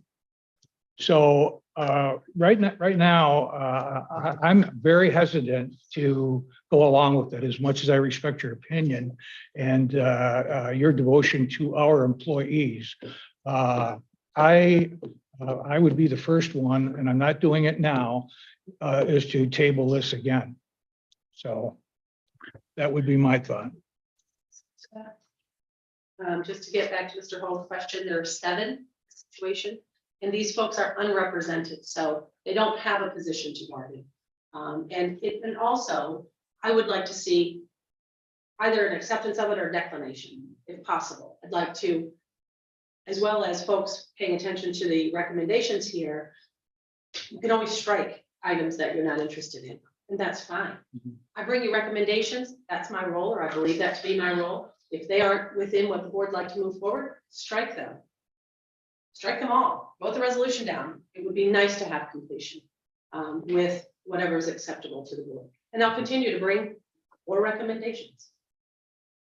Ms. Hager? This may be. Mr. Chairman? Is there?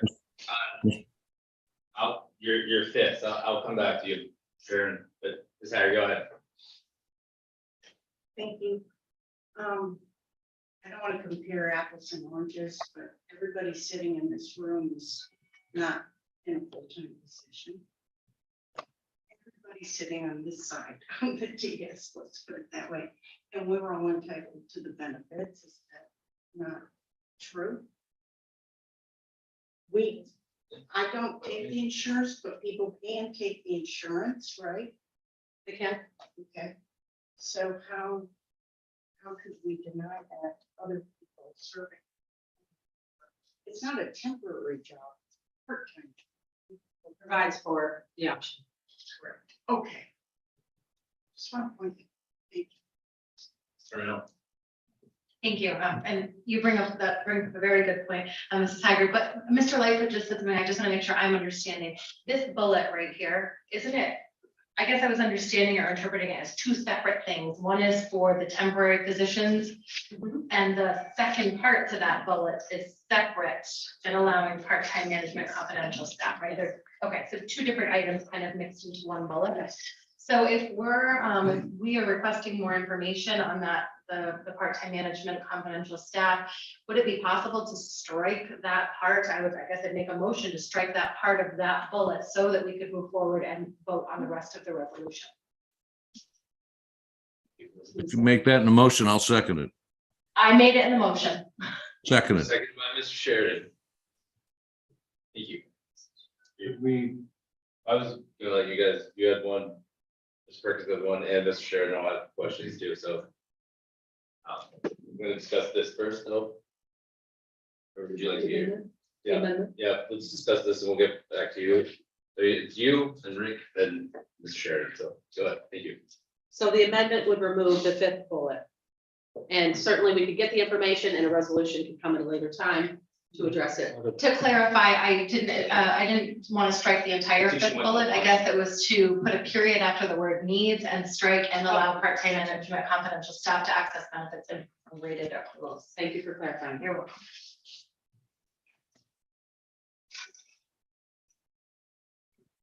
So now that I clarified, I don't know if we need to ask Mr. Sheridan if that's what he was seconding. Mr. Sheridan, are you seconding? Yes, I am. That's exactly what I wanted. Mr. Denisha? Sure. We're talking about retention of employees. Now, I read the Tompkins County RFP, the compensation study. And the data suggests from their study that most employees aren't interested in benefits as they are in dollars. I can't believe that Tompkins County is a heck of a lot different from St. Lawrence County. It's not about the, contrary to what a lot of people think, it's, why benefits are important, to a lot of folks that are entering the workforce, benefits are lasting business. So, to try, I think to say that,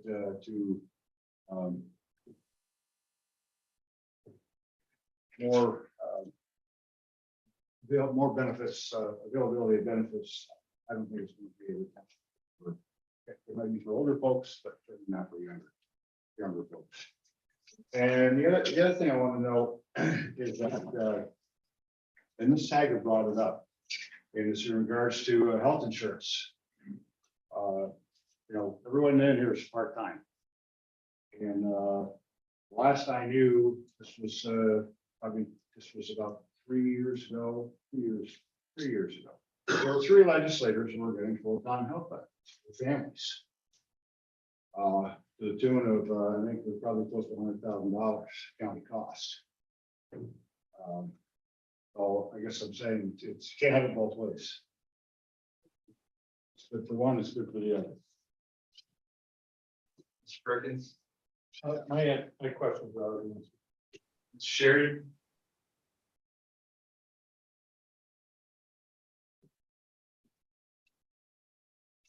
Yes. You had a question earlier, is that going back for seconds from the lag of delay there, or? I'm having a difficult time hearing. Could you say it again? Did you have a question earlier, or was that from your? No, I was going to make the same, motion that Nicole did. So no, I didn't have a question. Taking all these things for everybody. Yeah. Still late, but. If we offer insurance, they're not obligated to accept it, are they? Correct. But if we make it a part of the package, do they have to accept the package, including the health insurance? You may recall, we added a buyout option. So I'm aware of that, yeah. They may opt to take the buyout instead. Now, and that's a whole new question. Buyouts for temporary people. I mean, I don't know that this board is ready to take that step. I mean, I know I'm not, but I guess what I'm trying to get at is, and my heart's speaking now, I understand that, people need coverage. Would the mere fact that we offer it, would they be required to take it under the Obamacare provision of the law that requires people to have provided health insurance? I believe, and John can correct me, I believe they do not, they're not required to take it. Do they have to give us information about where they're covered? They do not. So they do not. They don't have to, show coverage from another source? Yes, sorry, but we were in it, so yeah. They average of 30 hours a week. After, in a certain period of time, like over a 3-month period, whatever our period is. They average of 30 hours a week. And we have to offer the health insurance per ACA, but they can decline it, and we don't have to. Understood. They don't have to show us anything. They just can say, nope, I don't want it, and that's it. We have to show at the end of the year in a report that we made the offer to those employees. So we report into the IRS every year, and we tell them whether we offered it, made the offer to these employees. If we don't offer it to them, we can be held for a penalty. Of course. Right. As long as we're offering, and in my, to track part-time hours is sometimes difficult. You have them working, 10, sometimes up to 39 hours a week or whatever it is. It's easier to offer part-timers this health insurance. It takes us out of the obligation of running report after report after report on how many hours they worked in this sustainability period. I mean, that's just a small benefit to it. Zero. Thank you. Sure, we are still discussing Mr. No's proposed amendment, is that right? My concern is that what we're actually voting on and discussing is of little practical consequence at the moment, because we're proposing to replace a current policy with a new policy, which, to reference my earlier point, is really not bolstered by any language, providing any additional direction, guidance. So it seems to me we'd be replacing a fractured system with a vague, equally vague policy. So my concern is even if we were to remove this language from the proposed resolution and then subsequently pass the resolution, I believe the removal of it would be inconsequential, because the current policy, which is a current practice, if I'm understanding correctly, even though it is fragmented, wouldn't be prohibited. If the goal of removing this portion of the amendment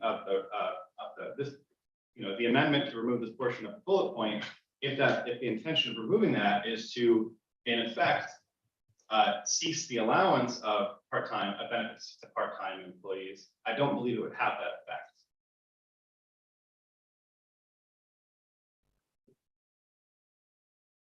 Just a statement, sorry, yes, no.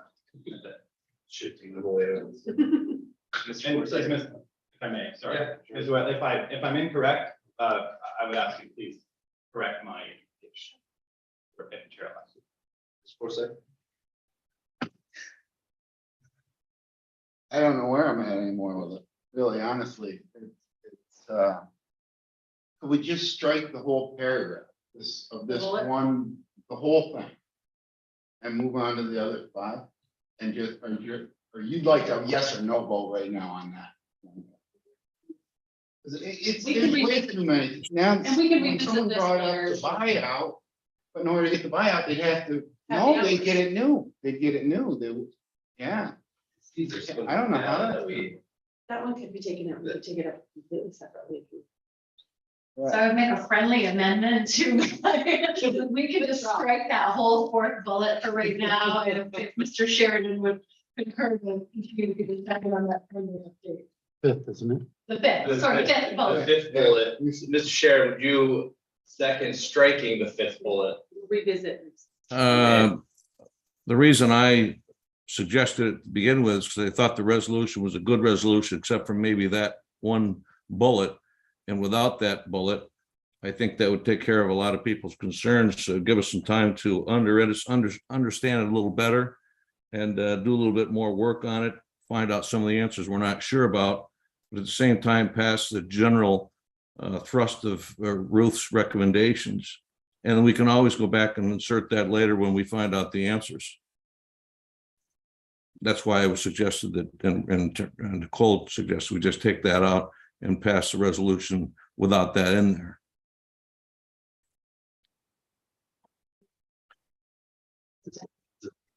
Yeah. Few amendments. So not to belabor things, if Ruth or if Nicole have you decided, Nicole, to withdraw your motion? No, I didn't withdraw it. I amended my amendment to include the entire 5th bullet. Okay, Just- I will second that. Thank you.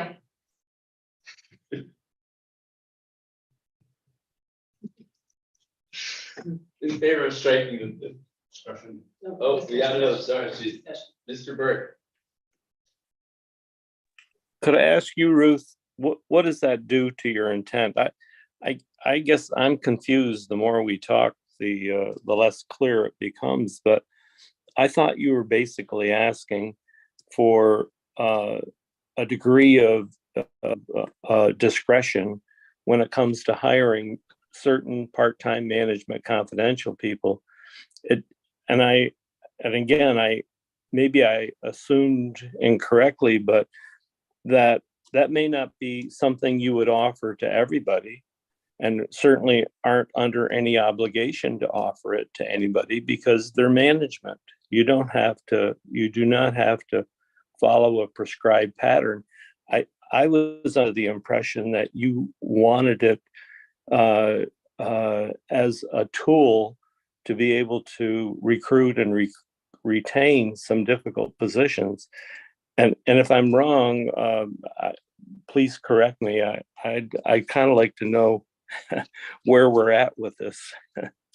Sure, and my apologies for any confusion in our efforts to clarify what I think we can all agree right now is confusing for staff.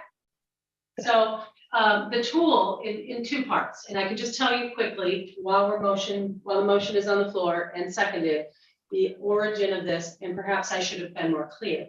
The board gave me authorization through COVID and then extended beyond COVID to create temporary positions where either we had a swell of work or in fact, we wanted to do the overlap in training. So that sounded great and that worked for a while with COVID.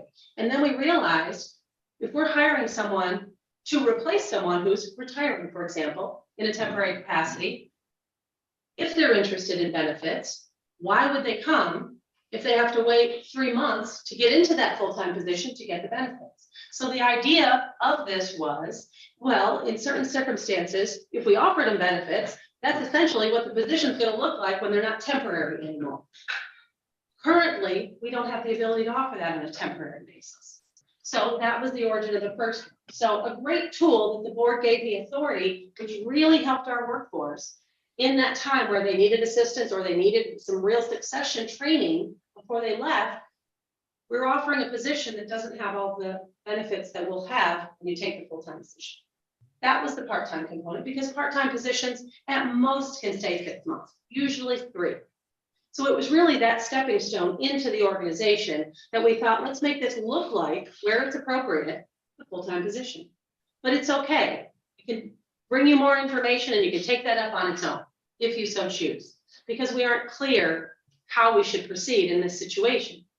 Second part of this is when we have part-time folks who are only going to work part-time for us, less than 20 hours, we wanted the opportunity in circumstances where you negotiate, they may want benefits. They may have a couple part-time situations and they may be interested in that. And that might be the carrot that gets them to come to work for us. It might not be. They may not care about benefits, but we looked at both of those scenarios and said, these are tools that would help us in these situations remedy a problem that may fix it, but may not.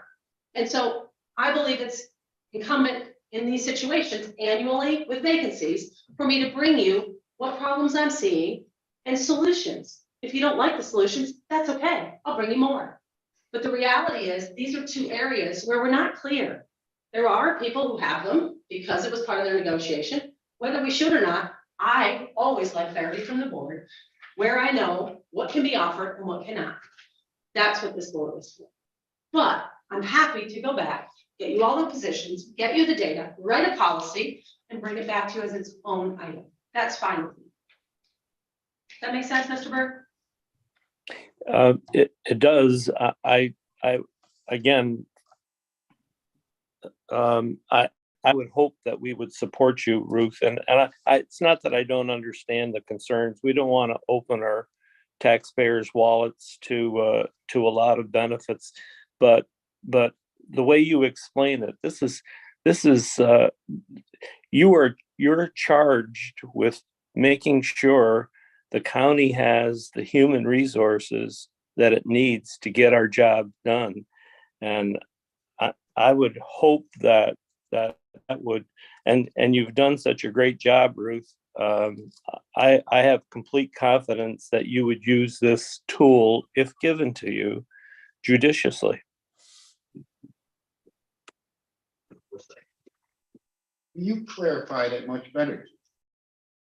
That last full statement. And I agree with John. I just want to make sure there's no unintended consequences that we're not overlooking. And if you're confident there's none, I support this. But I'm worried about that buyout. We can get the information together. I'm fine with it coming out bringing it next month. So. What you just explained to me Makes sense, right? makes perfect. Yeah.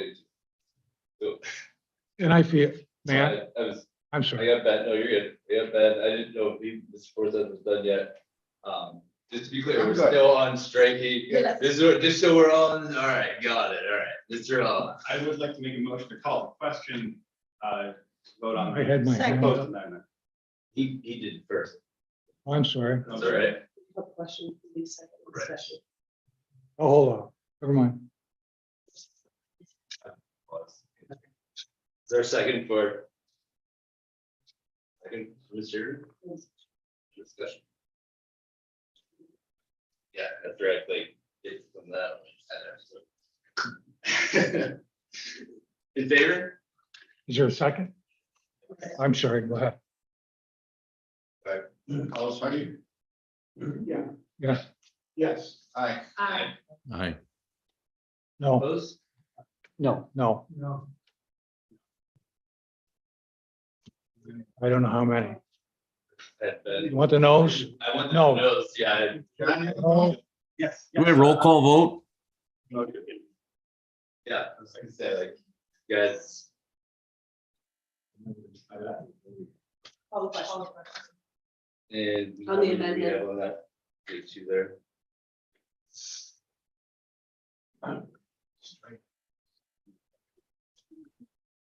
Yes, that's what I was clarifying before, it is, call the question, we're striking number 5, though. We've got two amendments. Yeah. We had a friendly amendment, when we had an amendment. Now we've called the question. Yeah. We're gonna vote. What are we voting on? Call the question first. During the third amendment of, or questioning of the amendment, then we had a call to question from the hall. So you would kindly like to step back and go ahead and go from the call to question, that's where we're at, So I'd like to make a motion to call the question. which was second by Mr. Chair. Here we go, now going back through it, so now for that, Roll call vote, please. it is a roll call. We're voting.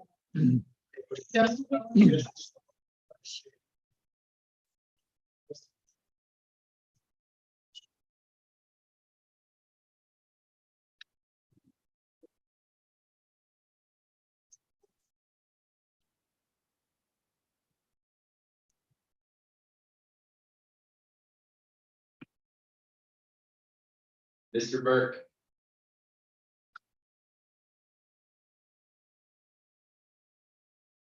On mute.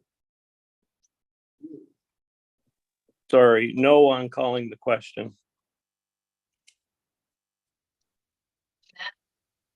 no, Yeah. Reagan, Yes. Forsyth, Yes. Lightfoot, No, Sheridan, Yes. Smithers, No, Denisha, No. Perkins, yes. Paul, Yes. Day, No. Haggard, Yes. Curran, Yes. 9 yes, 6 no.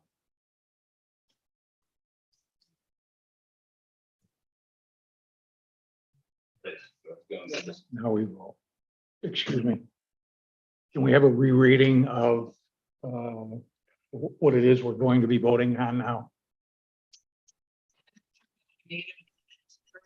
Strike the entire fifth bullet that states, continue the practice and amend the 21 recommendations, allowing temporary positions at the discretion of the county administrator, assist with operational needs and allow part-time management, financial staff.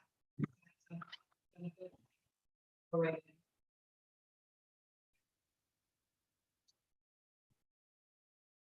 But figure on that. Yeah, Point of information. I really don't want to complicate the matter, but I do want to make sure. I don't know if it's a question from the chair or for the other parliamentary, but my question is, if we have an amendment to an amendment, or a proposed change to an amendment, that the initial, the parent amendment hasn't been voted upon. What we're voting on now is it the proposal to change the language of the amendment that Mr. Millie made. Then after which we will vote on the actual amendment. Yeah, I can probably simplify this to you all if you'd like me to. Thank you, Mr. Parliamentarian. As I understood it, originally, Ms. Terminelli made the original amendment. If Ms. Terminelli is willing to accept the modification to the original language of her amendment, the sponsor who is willing to second Ms. Terminelli's original amendment is also willing to accept it as a friendly. There's no vote on the amendment of the amendment, you just move straight to the amendment. Which we had that from Mr. Sheridan earlier, that's where I was very, yes. Yes. And now that is the amendment. The bullet, Yeah, the bullet is no more. the whole thing, after you vote. After this, that's where I'm going, after we take this, so you're voting solely to strike the 5th paragraph. No discussion. So we're gonna take her ability to hire temporary people away from her? That she wants to successfully, No discussion, we vote. right? If we vote down to strike the 5th paragraph, we're gonna take away.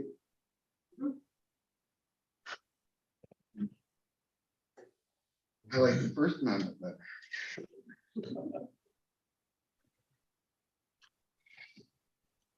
Yeah, so back to the, so we're voting, yes, exactly how you framed it. All in favor? All opposed? Aye.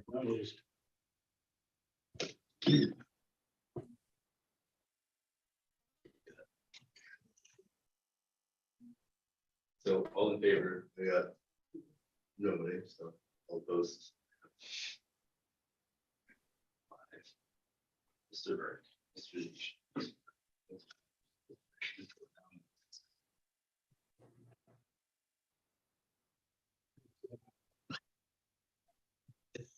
I started with 4, that's where I was. We have a roll call.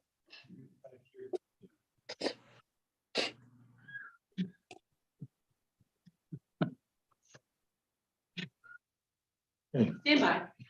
I don't have it in front of me, but what you're saying is that if that's the case, if there's a lot of hurry. I don't want to, I just want to. So the post said originally, get rid of this. And she can still hire temporary people And that's what I would, for now. yeah, So we get, yeah, yeah. Is that a no? Or that's a yes? But we're voting no, because if we on removing that entire. take it away from it. No. Okay, we saw no. Correct, okay. We called vote removing the 5th bullet. Mr. Burke, No. Jeanette, No. yes. Karen, No. Reagan, No. Forsythe, No, Lightfoot, No. Sheridan, Yes. Smithers, No. Denisha, No. Perkins. No. Paul, Yes. Fay. Hager. Yes.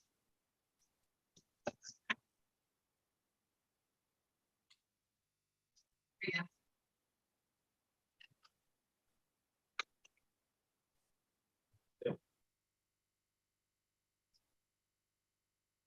The next bullet. Okay, so the last bullet in your packet includes the conversation that we talked about with the treasurer's office this evening. This allows for people coming in upon retirement or resignation, those positions to be provided benefits. So I illustrated the point on the last bullet. This is for full-time folks coming in. The board has not adopted a policy that would allow us to grant Benefits, I can give you a perfect example. Last year, our superintendent, Dale Grant, retired. We brought in Jim Trafford, his successor, approximately 6 weeks before his departure. We thought very important, he's coming in to governmental work with facilities. He needed training time before Dale retired. So we looked at many options surrounding this. Should we put Dale in the temporary position and put this person so we could have the full complement of a hiring? However, that would have impacted Dale's retirement. So we said, no, let's not do that. So bringing him in, we didn't have guidance on how you do that. However, the point of bringing him in ahead was we're hiring this person to be the superintendent, not to be considered. He's been interviewed, he's been chosen, he is the successor. So sometimes when we do the temporary positions, they may or they may not say, this is the situation in this particular bullet. When you've allowed those folks to come in early, this would authorize providing them with the full complement of a full-time employment situation. The board hasn't taken a position on this previously. And we would include this in our management manual as a policy component as well. Questions?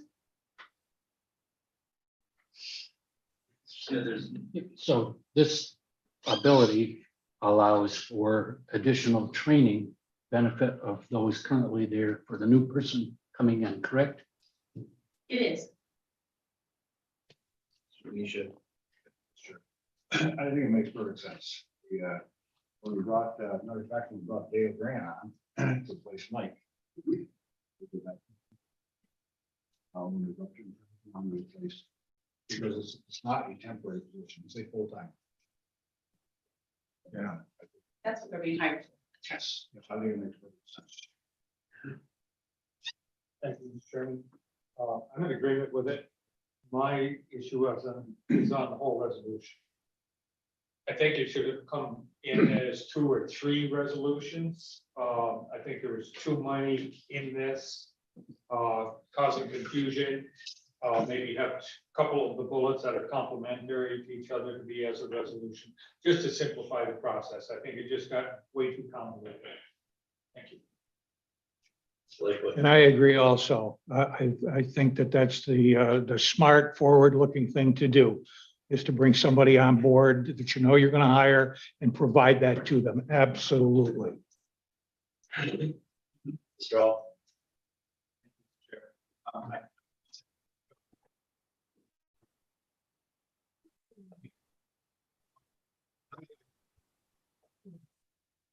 Favor of some of the points that are outlined in this resolution. However, agreeing with Mr. Perkins, I do think there's too many issues crammed into one resolution, as our discussion over multiple meetings has reflected. And so I would like to make a motion to table this resolution once.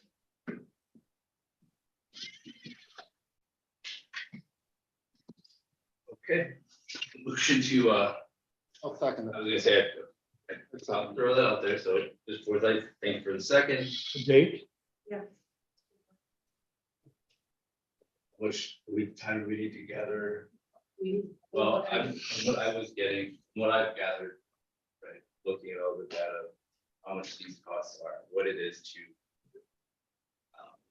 what the part-time costs, like what happens if we don't have them, how many are on this, all that, this needs to be.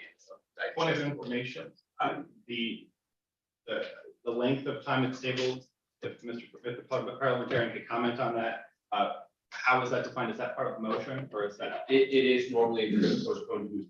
If you intend to postpone indefinitely, that's actually we were set aside and never remove it. But if you intend to address it at a date in the future, you should specify that as the motion of postponed. Can I remake the motion with that context?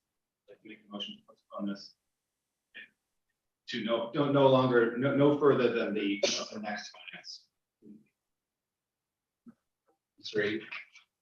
Mr. Chair, could we ask you as chairman of finance to ask the staff to bring forward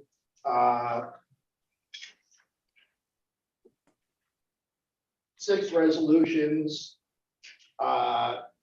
at finance so that each one of these subjects can be discussed and voted on instead of tying everything together and creating a lot of confusion and uncertainty.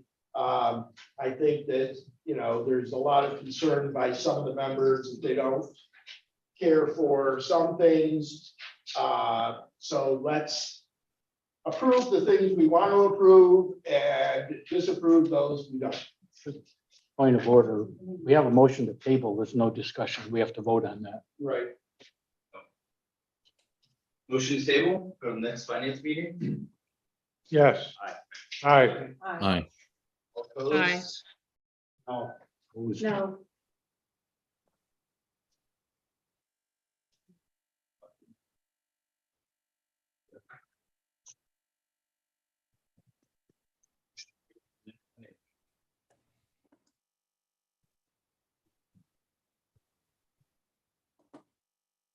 Anyone?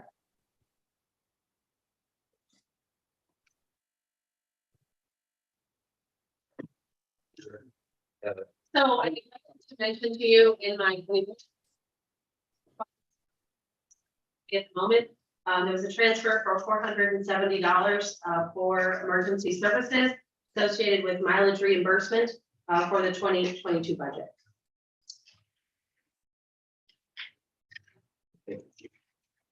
Anyone have any old business?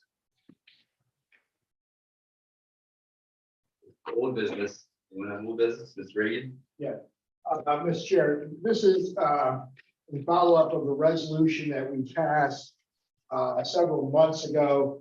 I've been asked, some of you are aware that we'll be celebrating the Battle of Ogdensburg in mid-February.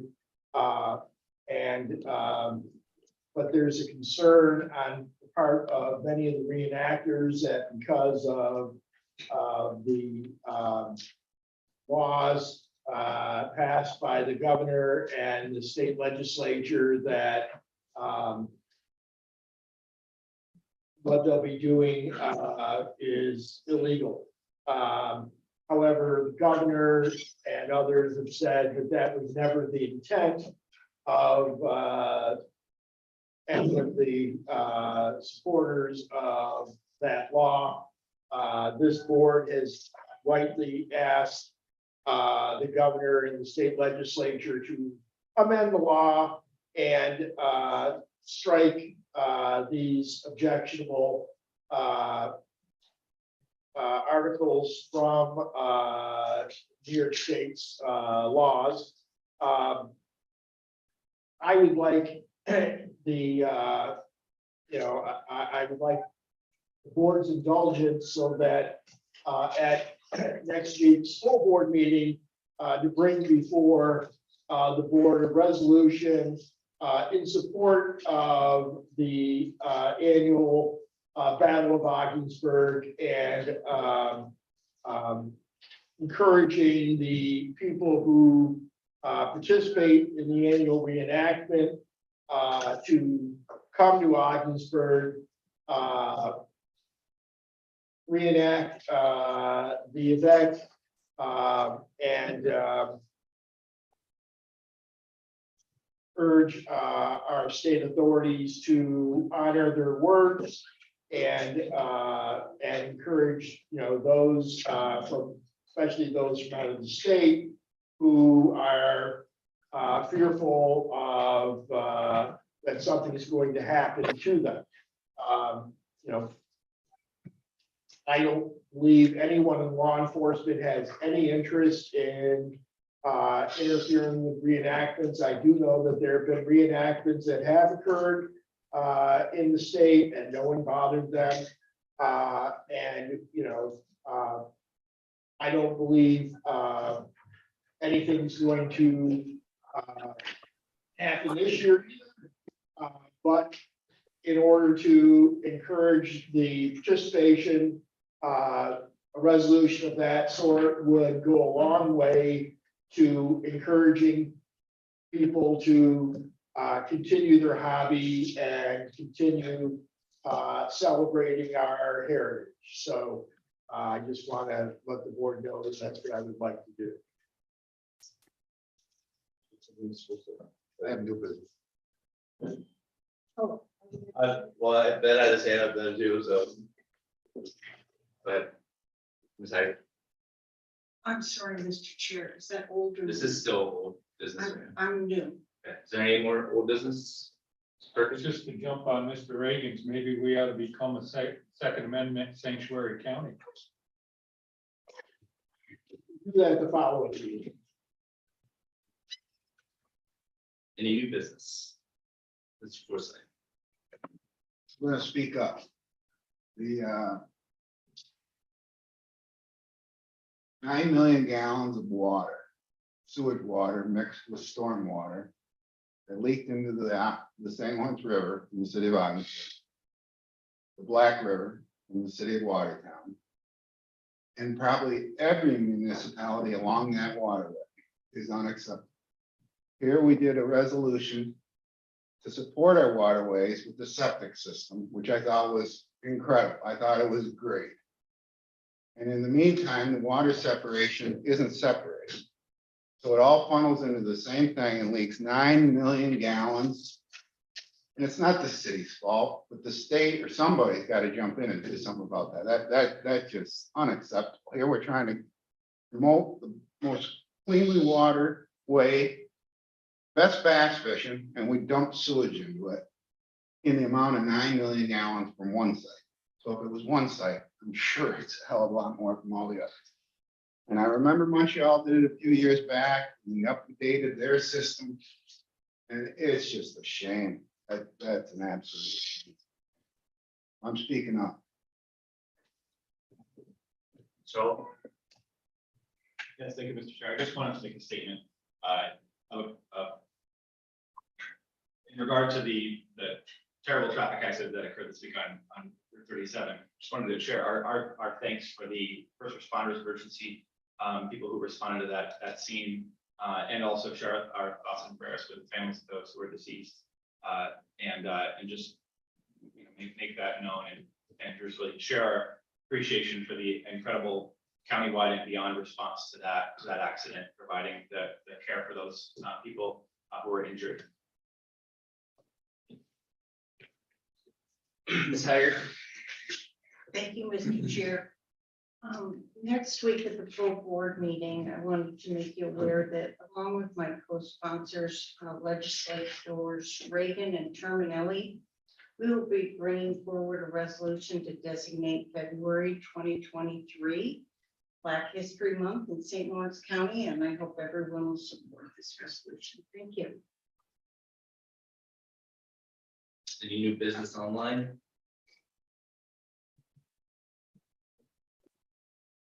Is there a need for executive services this session? Yes. Ma'am? Yes. I have to give that up. There is for negotiations, litigation, personnel, the medical, financial, or credit or employment history of a particular person or corporation or matters leading to the appointment, employment, promotion, demotion, discipline, suspension, dismissal, or removal of a particular person or corporation. And appointments. Second, you, all in favor? I I think they're with us.